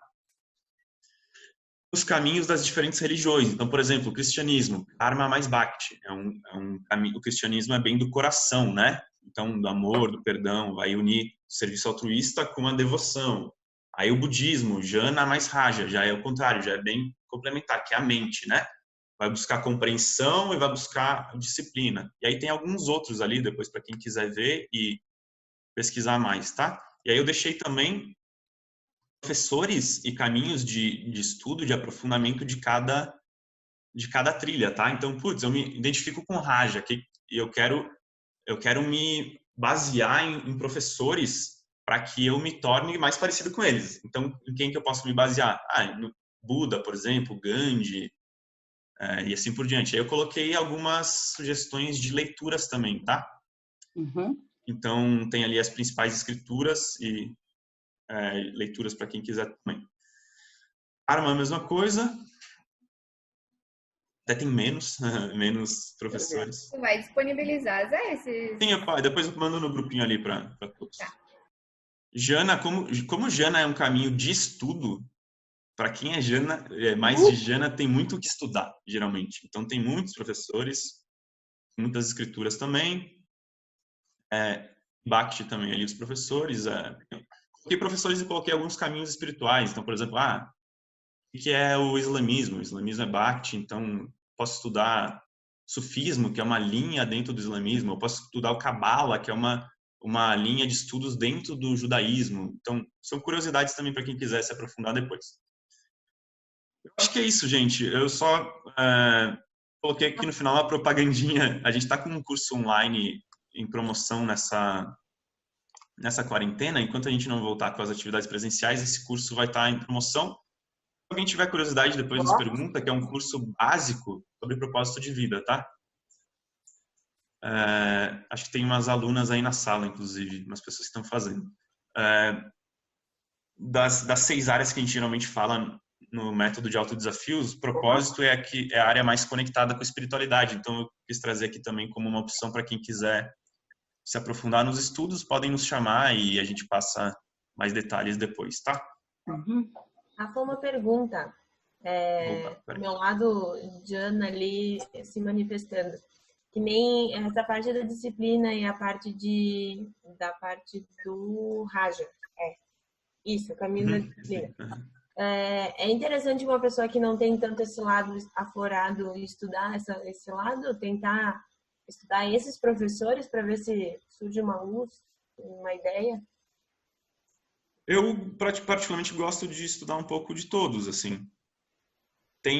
eu já vi vários professores falando que a gente deve seguir aquele caminho que é mais natural para a gente, e também vi professores falando o contrário, que a gente deveria se desafiar a seguir o caminho que é menos natural, para a gente se complementar mais. Sinceramente, eu não tenho como dizer o que é melhor, acho que cada um vai sentir. Não, vai surtir um efeito, vai ser interessante, tá? Acho que o teste é válido. A tentativa. No mínimo, vale testar, acho. Alguém quer compartilhar mais alguma coisa ou tirar também alguma dúvida que ficou aí do conteúdo? Não. Então é isso, gente. Mari, quer falar alguma coisa? Tá com o microfone mutado. Eu queria, porque eu não participei do primeiro encontro, eu estava esperando ver se alguém tinha alguma dúvida dessa parte, de tu explicar, se tu pudesse dar uma passadinha naquela planilha lá, porque eu não vi. Ah, a tabelinha? Sim, a tabela maravilhosa. Ó, se alguém tiver com horário e quiser indo, fica à vontade, tá, gente? Fica, né? Daí, para quem quiser ficar, eu passo uma passadinha aqui na tabela de consciência. Daí que eu não tô conseguindo. Tem só um almoço para fazer, mas eu acordei tarde, então não tá tranquilo. Tá tranquilo? É sábado. É o almoço, mas é quarentena, então. Isso. O almoço vira o café da tarde, quase. Tá tudo certo. Bem tranquilo. E assim vai. Já vou compartilhar aí. Peraí. Mais um complemento do pessoal, Rafa, enfim, só essa questão ali que tu tava falando sobre a gente julgar menos, que todos os caminhos levam num ponto só, que o resultado final é uma coisa só, vai todo mundo chegar no mesmo ponto, né? Se for todo mundo trilhar e chegar até lá em cima. Dá para ver muito isso, por exemplo, eu tô na religião evangélica e a gente consegue enxergar muito isso. A visão que a igreja evangélica tem, ela mudou muito ao longo do tempo. Ela mudou muito porque uma vez nós somos certos, não fazemos, só nós que fazemos certo, os outros estão erradas. Tu não é cristão, tu é errado. Enfim, tudo isso. Hoje já se tem um entendimento. Olha, o que o Buda falava é a mesma coisa que o Jesus Cristo falava também. E o amor ao próximo é o principal, amar a Deus ou ser maior, né? Como cada religião enxerga também. Nós vamos chegar num bem comum, vamos chegar num ponto em comum. Isso é lindo de ver, por causa que existia muita arrogância e muito preconceito também dentro das igrejas, que deveriam ser quem acolhe, principalmente. Exato. E isso está mudando muito, assim, pelo menos eu vejo nas igrejas mais novas. Tem muita gente, não dá para generalizar, tem muita gente que ainda tem essa visão antiga, né, essa coisa, como tem em qualquer lugar. Mas isso é muito legal de enxergar. E principalmente também, uma coisa que me mudou muito ao longo do tempo, foi um livro que eu li que era sobre as formas do amor, as 5 formas do amor. Que livro mais sensacional, porque tu entende como é que a pessoa demonstra o amor. E daí tu já não julga também aquele lado. A pessoa pode não ser carinhosa em palavras, em gestos, mas é de outra forma. No karma, por exemplo, a pessoa faz serviços, participa de negócios beneficentes, enfim, né, voluntário. Essa é a forma dela de demonstrar amor, e é uma forma enorme, maravilhosa. É muito legal de estudar isso aí, para entender um pouquinho melhor, não julgar tantas pessoas. É muito bom. Eu gosto de ver que o mundo está caminhando nessa linha. Sim, muito bom. Acho que tem bastante conexão, né? Eu não tinha até pensado nisso. 5 linguagens do amor, né? Com essas 4 linguagens, né? Para quem quiser, o livro 5 linguagens do amor é muito legal mesmo. Aliás, para quem quiser, a gente tem uma ferramenta das 5 linguagens do amor para fazer o teste também. A gente pode passar para vocês também, se quiserem que peçam. A gente manda no grupo, então. Aí na própria ferramenta, eu não lembro se na própria ferramenta tem uma explicação, eu acho que não. Que a gente geralmente passa ela em aula e aí eu explico antes. Mas a gente cata uma explicaçãozinha do slide. Eu mando um slide com a explicação e mando a ferramenta para vocês. Tá. Só para Tamara gravar um vídeo explicando. Isso, boa. Alto desafio. Ela vai me matar agora.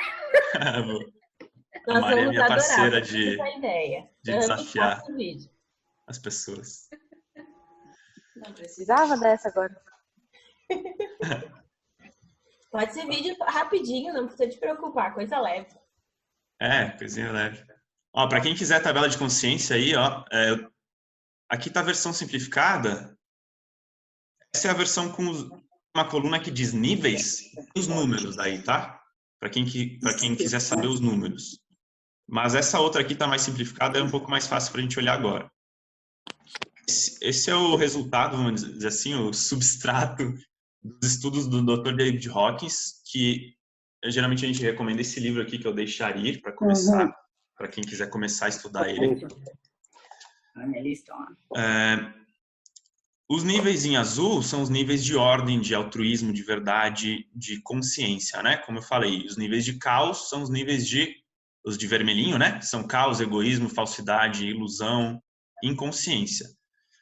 Todos nós, a gente transita entre todos esses níveis, né? Às vezes, como a Marília falou, em questão de segundos, a gente passa por todos. E, ao mesmo tempo, a gente tem, em diferentes áreas da vida, diferentes níveis de consciência, diferentes assuntos da nossa vida, assim como a gente tem também, em cada momento da nossa vida, um nível de consciência médio. Então, cada pessoa, cada ser, cada livro, cada conteúdo, cada ação, cada cidade, país, povo, cada coisa que existe nesse universo pode ser calibrada nos níveis de consciência. O Dr. Hawkins explica nos livros como é que é essa metodologia. E cada coisa tem o seu nível de consciência médio, vamos dizer assim. Seres humanos também. Mas a gente oscila, né? Como eu falei. E o trabalho de expansão da consciência e desenvolvimento espiritual é o trabalho de subir nessa tabela, vamos dizer assim, né? De ir subindo e cada vez mais a gente colocar mais áreas e assuntos da nossa vida no azul. E eventualmente lá em cima em compaixão, paz, amor, né? E a gente, é muito legal. Eu gosto bastante de usar essa tabela para justamente observar o nosso dia a dia, né? Onde é que eu tô em cada assunto, né? Se a gente olhar cada nível de consciência, tem as correlações de outras coisas que estão acontecendo. Então, eu posso pensar, por exemplo, na minha, sei lá, no meu trabalho, como é que eu tô? Eu tô sentindo coragem? Eu tô aceitando as coisas como elas são? Eu tô sendo racional, estratégico? Eu tô amando o que eu faço? Ou eu tô orgulhoso? Eu tô tentando, eu tô me comparando, eu tô tentando estar certo? Ou eu tô achando que eu tô errado, os outros estão certo? Né? Tô vaidoso? Ou eu tô com raiva, tô com ganância, um desejo ganancioso, medo? Então, a gente pode, para cada assunto e cada área da nossa vida, observar onde é que a gente está nessa tabela. E a gente pode observar também, seja pela coluna ali consciência ou pelas outras também, né? Então, eu não sei em qual que eu tô nessa área pela coluna consciência. Tá, mas eu tô mais em ordem ou mais no caos? Tô mais na ordem, legal. Como que eu tô enxergando a vida? Tô enxergando, ou esse assunto, como que eu tô enxergando o assunto, né, da minha vida que eu tô querendo analisar? Eu tô otimista em relação a ele? Eu tô achando que tudo tá se harmonizando? Eu tô achando interessante, eu tô observando as coisas e colhendo aprendizados? Eu tô achando bonito o processo? Nossa, olha como eu tô aprendendo, como tá sendo bonito. Tô achando perfeito? Ou não, acho que tô em ordem, mas na verdade eu tô achando que tá exigente, tá esforçoso. Então talvez eu esteja em orgulho, talvez tenha alguma vaidade que eu não deixei ir, que tá me travando nesse assunto. Posso olhar pela felicidade também, quão por cento eu tô feliz nesse assunto. Então a gente vai tendo correlações, né? Seres humanos com uma consciência média de coragem, por exemplo, tendem a ser felizes e se perceber felizes 55% do tempo. O desemprego fica em torno de 8%, agora nesse momento pode subir um pouco, né, pelas condições, mas a pobreza em 1,5%, criminalidade 9% e assim por diante. E a gente pode ver as correlações para todos os níveis de consciência. Cada nível de consciência também é como se a gente colocasse, eu sempre gosto dessa explicação, que é um óculos daquele nível. Então, eu coloco o óculos do amor, eu coloco as lentes da coragem, eu coloco as lentes do medo. Então, quando a gente se conecta com uma consciência, por exemplo, de medo, digamos, a gente sentiu medo. Tudo bem, eu senti medo, ele é só uma emoção até agora, tá? Eu posso, com a minha consciência, observar a emoção do medo e não alimentar medo, não engajar, vamos dizer assim, com medo. Agora, se eu acredito nesse medo e eu começo a engajar demais nesse medo e eu não observo ele de uma forma, vamos dizer assim, desatachada, de uma forma destacada desse medo, eu começo a engajar demais nele, eu começo a colocar as lentes do medo. E aí eu enxergo perigo em todos os lugares. Então eu começo a achar que tudo vai dar errado, que tudo é perigoso. Aí de repente eu coloco as lentes da coragem. Aí eu começo a enxergar possibilidades em tudo. Eu começo a me sentir empoderado. Eu começo a ver alternativas. Aí eu coloco as lentes do amor. Aí eu vejo a possibilidade de amar todas as situações, todas as pessoas. E a gente vai oscilando nesses níveis e o trabalho é de a gente talvez manter uma intenção de se conectar cada vez mais com os níveis positivos ali, né? Os azuis. E sempre que a gente sair deles, buscar voltar, né? Sair do centro e volta para o centro. Viver num nível positivo, a maior parte do tempo, não significa de nenhuma forma não transitar nos níveis vermelhos.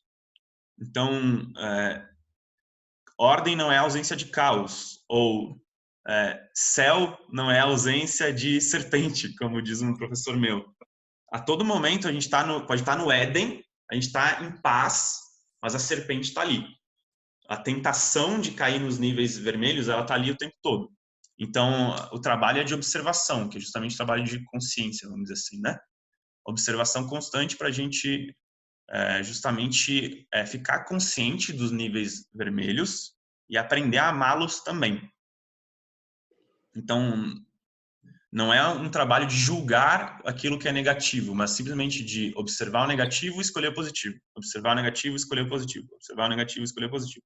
Se a gente julga o negativo, a gente cai no negativo. A gente engaja no negativo e fica lá. É meio que isso. Dá para entender? Não.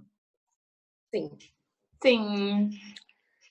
Dá para entender bem. Posso dar um exemplo aqui? Sim, por favor. Vamos pegar o medo, né? Se eu fico com o medo, pelo medo, ele vai me aterrorizando cada vez mais e eu travo. Agora, se eu pego a coragem e vou lá e dou a mãozinha pro medo, é aquela frase, eu vou com medo mesmo, mas eu vou. Né? E aí a gente busca no azul, né, o subsídio para sair da... Uhum.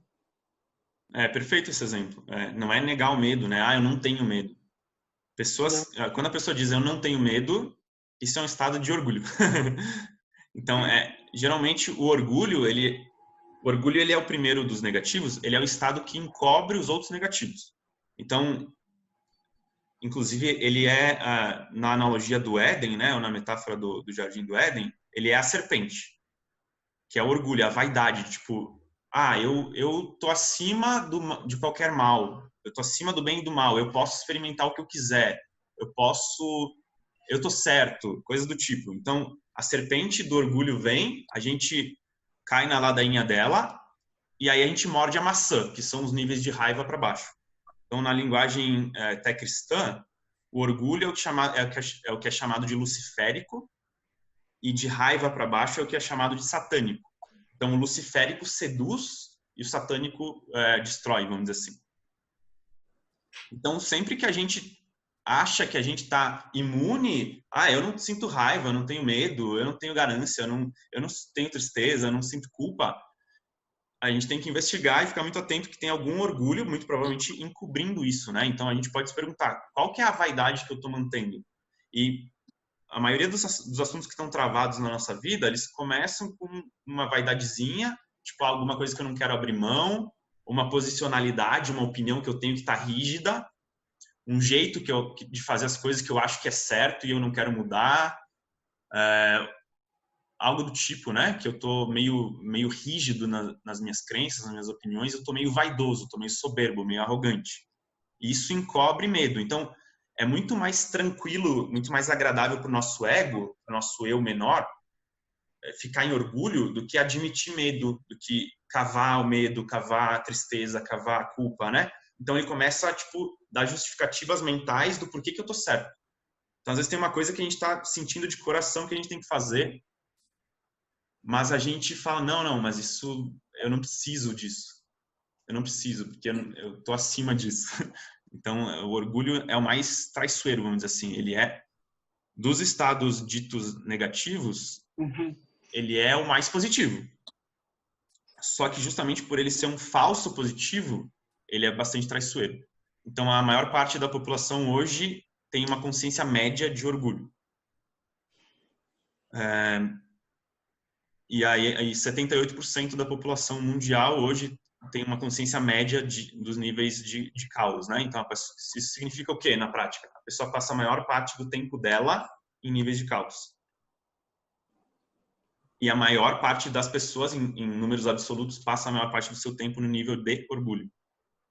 Que é esse nível de buscar status, buscar reconhecimento, querer estar certo. E se a gente observar um pouco ao nosso redor, a gente vê muito isso na sociedade, né? Todo mundo quer estar certo. Todo mundo quer ser o melhor. Todo mundo quer ter mais status. Todo mundo quer ser mais reconhecido. Todo mundo quer ser perfeito, né? Então, é um estado que parece muito agradável. E é, de fato, comparando com os estados anteriores, né? Mais abaixo. A gente vê ali na felicidade, né? De raiva para orgulho tem um salto já, de 12% para 22%. Só que quando a gente abre mão de estar certo, salta de 22% para 55%, que é coragem. Quando a gente se mostra vulnerável, a gente abre mão de estar certo, de ser perfeito, e a gente se empodera e se encoraja a olhar os nossos defeitos, a gente se conecta com coragem.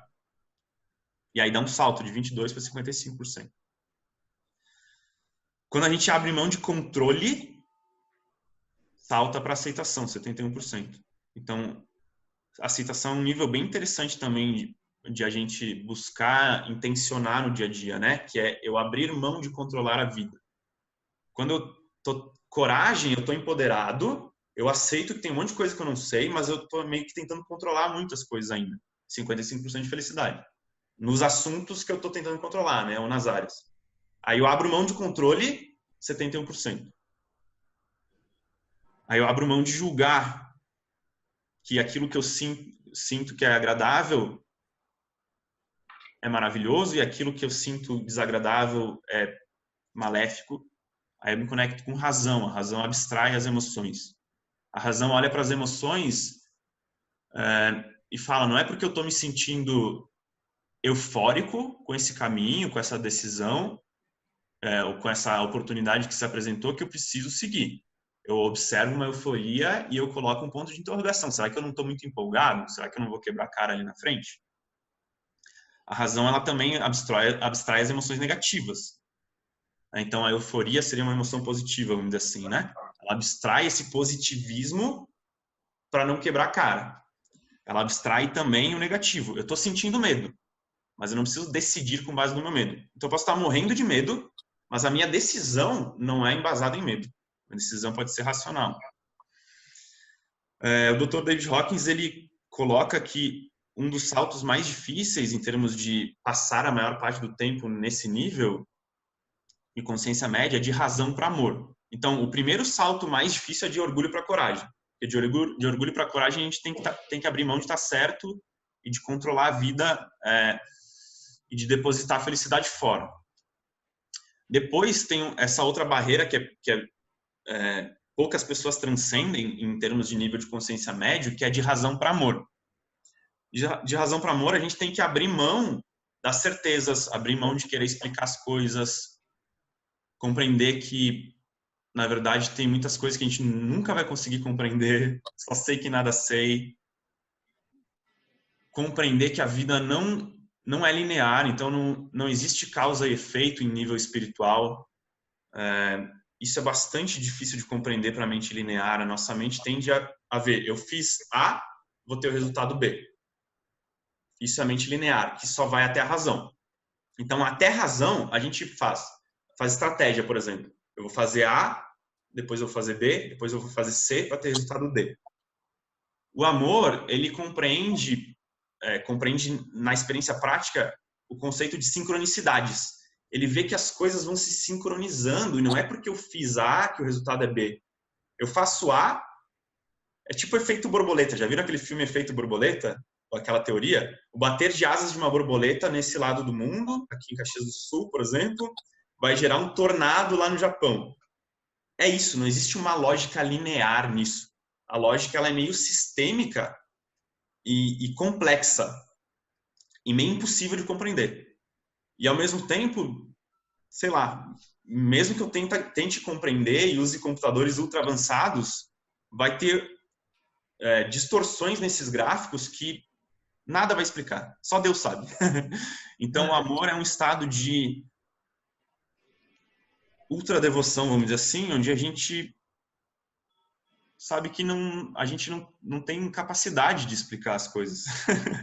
Então, a gente faz um esforço extremo para explicar e, no fim das contas, a explicação nunca é suficiente. Então, o amor ele vai se tornando cada vez mais... vou trazer um pouco mais para a prática, em termos de pessoas também, para ficar mais fácil de entender. Segundo o Dr. David Hawkins, né? O amor ele é um nível onde a gente consegue observar que, na verdade, não existe nenhum ser que não é digno de amor. A gente usa bastante uma frase para traduzir o amor, que é aceitar o que é, sem esperar que mude, dando o seu melhor. Então, eu aceito tudo o que é, e todas as pessoas como são, e todas as situações como são. Porque se elas aconteceram, é porque elas tinham que acontecer. Então, aceitar o que é. Eu não crio expectativas sem esperar que mude. Aceitar o que é sem esperar que mude. Eu não crio expectativas porque a expectativa ela é um apego, ela é uma arrogância, um orgulho de eu achar que as coisas têm que acontecer do meu jeito. Então eu não espero que mude, eu não exijo que as outras pessoas mudem ou que as situações mudem também, porque não tem como eu saber do alto da minha arrogância o que é melhor para mim e para o mundo. É impossível, só Deus sabe. Então aceitar o que é, porque o que é o que Deus quis. Não esperar que mude, porque a mudança vai acontecer se Deus quiser. E dando o seu melhor, porque não é porque eu aceito e porque eu não crio expectativa que eu não vou interferir e dar o meu melhor no que eu posso influenciar. Então, eu não posso causar coisas no mundo. Causa e efeito é uma compreensão limitada da razão. De eu faço isso, então eu criei um resultado. Não tem como a gente sozinho criar um resultado. O planeta Terra tem 7 bilhões de intenções, pessoas intencionando coisas. Todo o resultado que acontece é uma sincronicidade entre esses 7 bilhões e mais, talvez, outros seres sencientes e talvez espíritos, não sei, pode ser também, ou outras coisas que a gente não compreende, que está além da nossa compreensão. E todo o resultado simples que acontece na nossa vida é uma sincronicidade de tudo isso. Então, não tem como eu, sozinho, criar um resultado. Mas não significa que eu não vou dar o meu melhor para eu influenciar esse resultado se eu acredito que isso vai ser para o bem maior, que inclui a mim mesmo, para o bem meu e de todos. Então, é dar o seu melhor a todo instante, sabendo que não controla o resultado. Isso é um paradoxo muito grande. E é muito difícil da gente entender isso, né? Uhum. E no fim das contas, a gente, tipo, tá, não entendi mesmo, então, azar.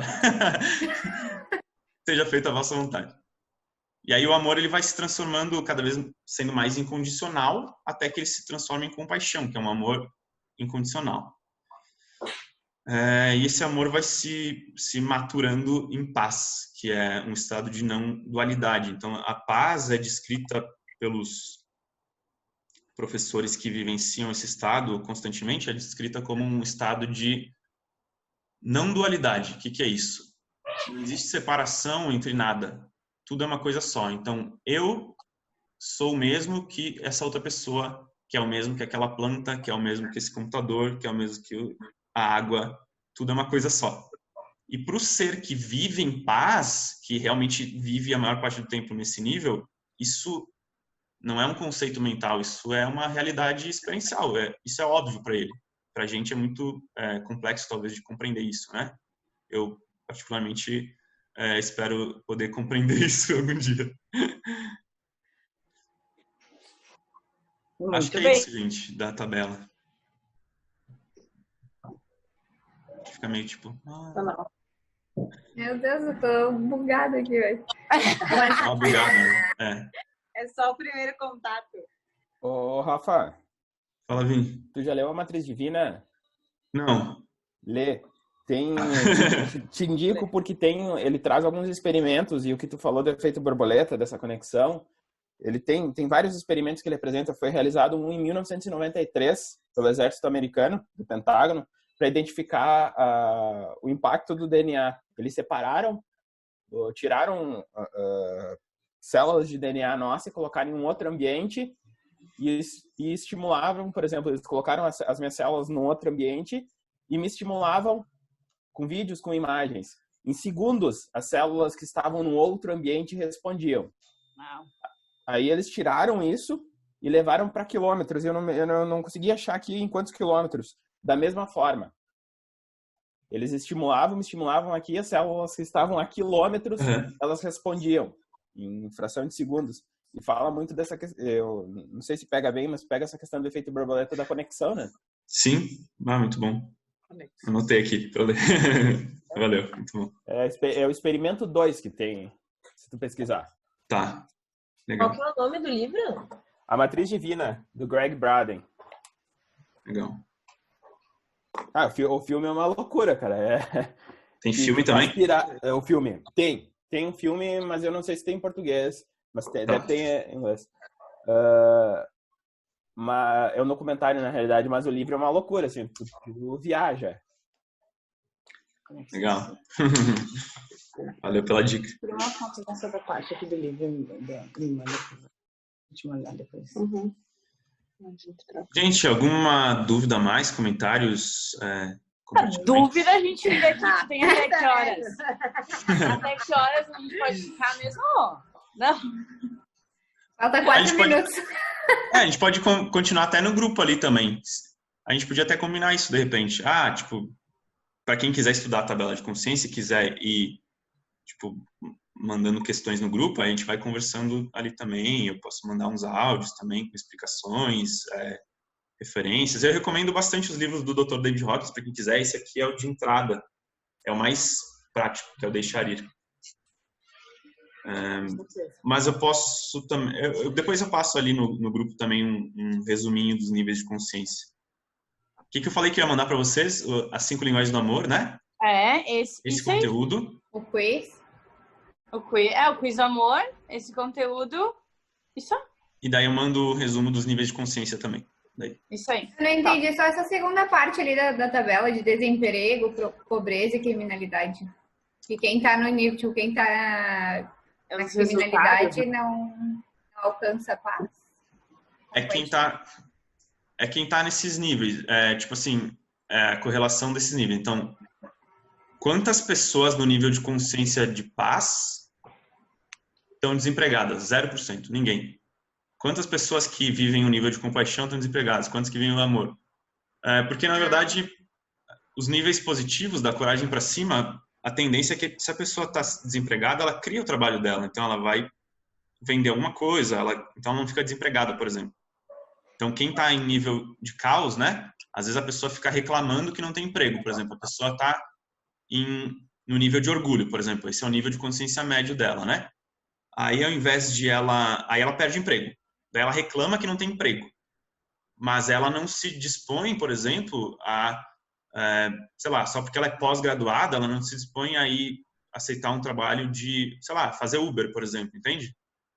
Porque ela é pós-graduada. Isso é uma vaidade, por exemplo, né? A pessoa que está em coragem fala, azar que eu sou pós-graduado. Eu vou fazer Uber, entende? Então, ela cria o emprego dela, ou ela cria as oportunidades, né? Então, por isso que de coragem para orgulho, tem um abismo de desemprego ali, né? Pobreza é a mesma coisa, porque a pessoa em níveis positivos, ela cria oportunidades para ela, né? Ou ela vai buscar e ela também não tem tanta vaidade de eu só vou fazer aquilo que eu gosto. Sim, eu vou fazer o que eu gosto, contribuir com os meus talentos, mas dentro do que o mundo precisa também. Então, eu vou gerar alguma renda para mim, né? Não vou ficar no nível de pobreza extrema, né? Às vezes vai apertar um pouco o financeiro. Criminalidade também, a pessoa não tem...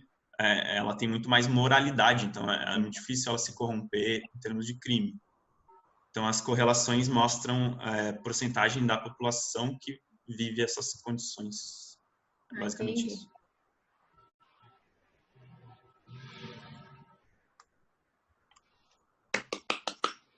Muito obrigada por hoje. É isso então, gente. Beleza. Eu tô vendo que tem gente dando tchau. Tchau, então. Gente, o que vocês acharam? Só para a gente encerrar, o que vocês acharam deste formato do Zoom? Gostaram? Top. Uhum. Legal? Tá. Bem bom. Acho que é o mais próximo que a gente consegue chegar do presencial, né? Eu vi algumas sessões que eu tive que estavam tendo problema com o período da sessão, que era um período só, e aí cortava e acabava. Eu não sei como sim. conseguiu fazer ele ficar extenso, ficou bem bom. A gente pegou a conta aqui da minha mãe, que ela tem a conta paga. Aí ele libera tempo, mas aí a gente vai ver depois para ter sempre essa opção também, porque o gratuito ele tem uma limitação de tempo. 40 minutos. 40 minutos, isso. Mas foi muito bom mesmo. Já dá para dar uma relaxada no meio dessa quarentena e se reorganizar assim de novo. Bem bom. Legal. Gente, gratidão então, obrigado pela participação de todos. Eu mando ali os materiais para vocês. Qualquer dúvida, mandem ali no grupo também, que se eu puder... Manda informações do curso ali no grupo. Tá, por mando favor. também. Tá. E aí, dúvidas que surgirem, vão mandando ali que a gente vai passando resumos ali, ou do Dr. David Hawkins para explicar, ou se eu puder explicar em breves palavras também explico e assim por diante, tá? Tá bom. Ótimo. Gente, muito obrigado, gratidão. Tchau. Curti muito, sempre prazer tê-los aqui. E bom final de semana para todos. Para vocês também. Bom final de semana. Até. Tchau, gente. Obrigado. Tchau, tchau. Tchau.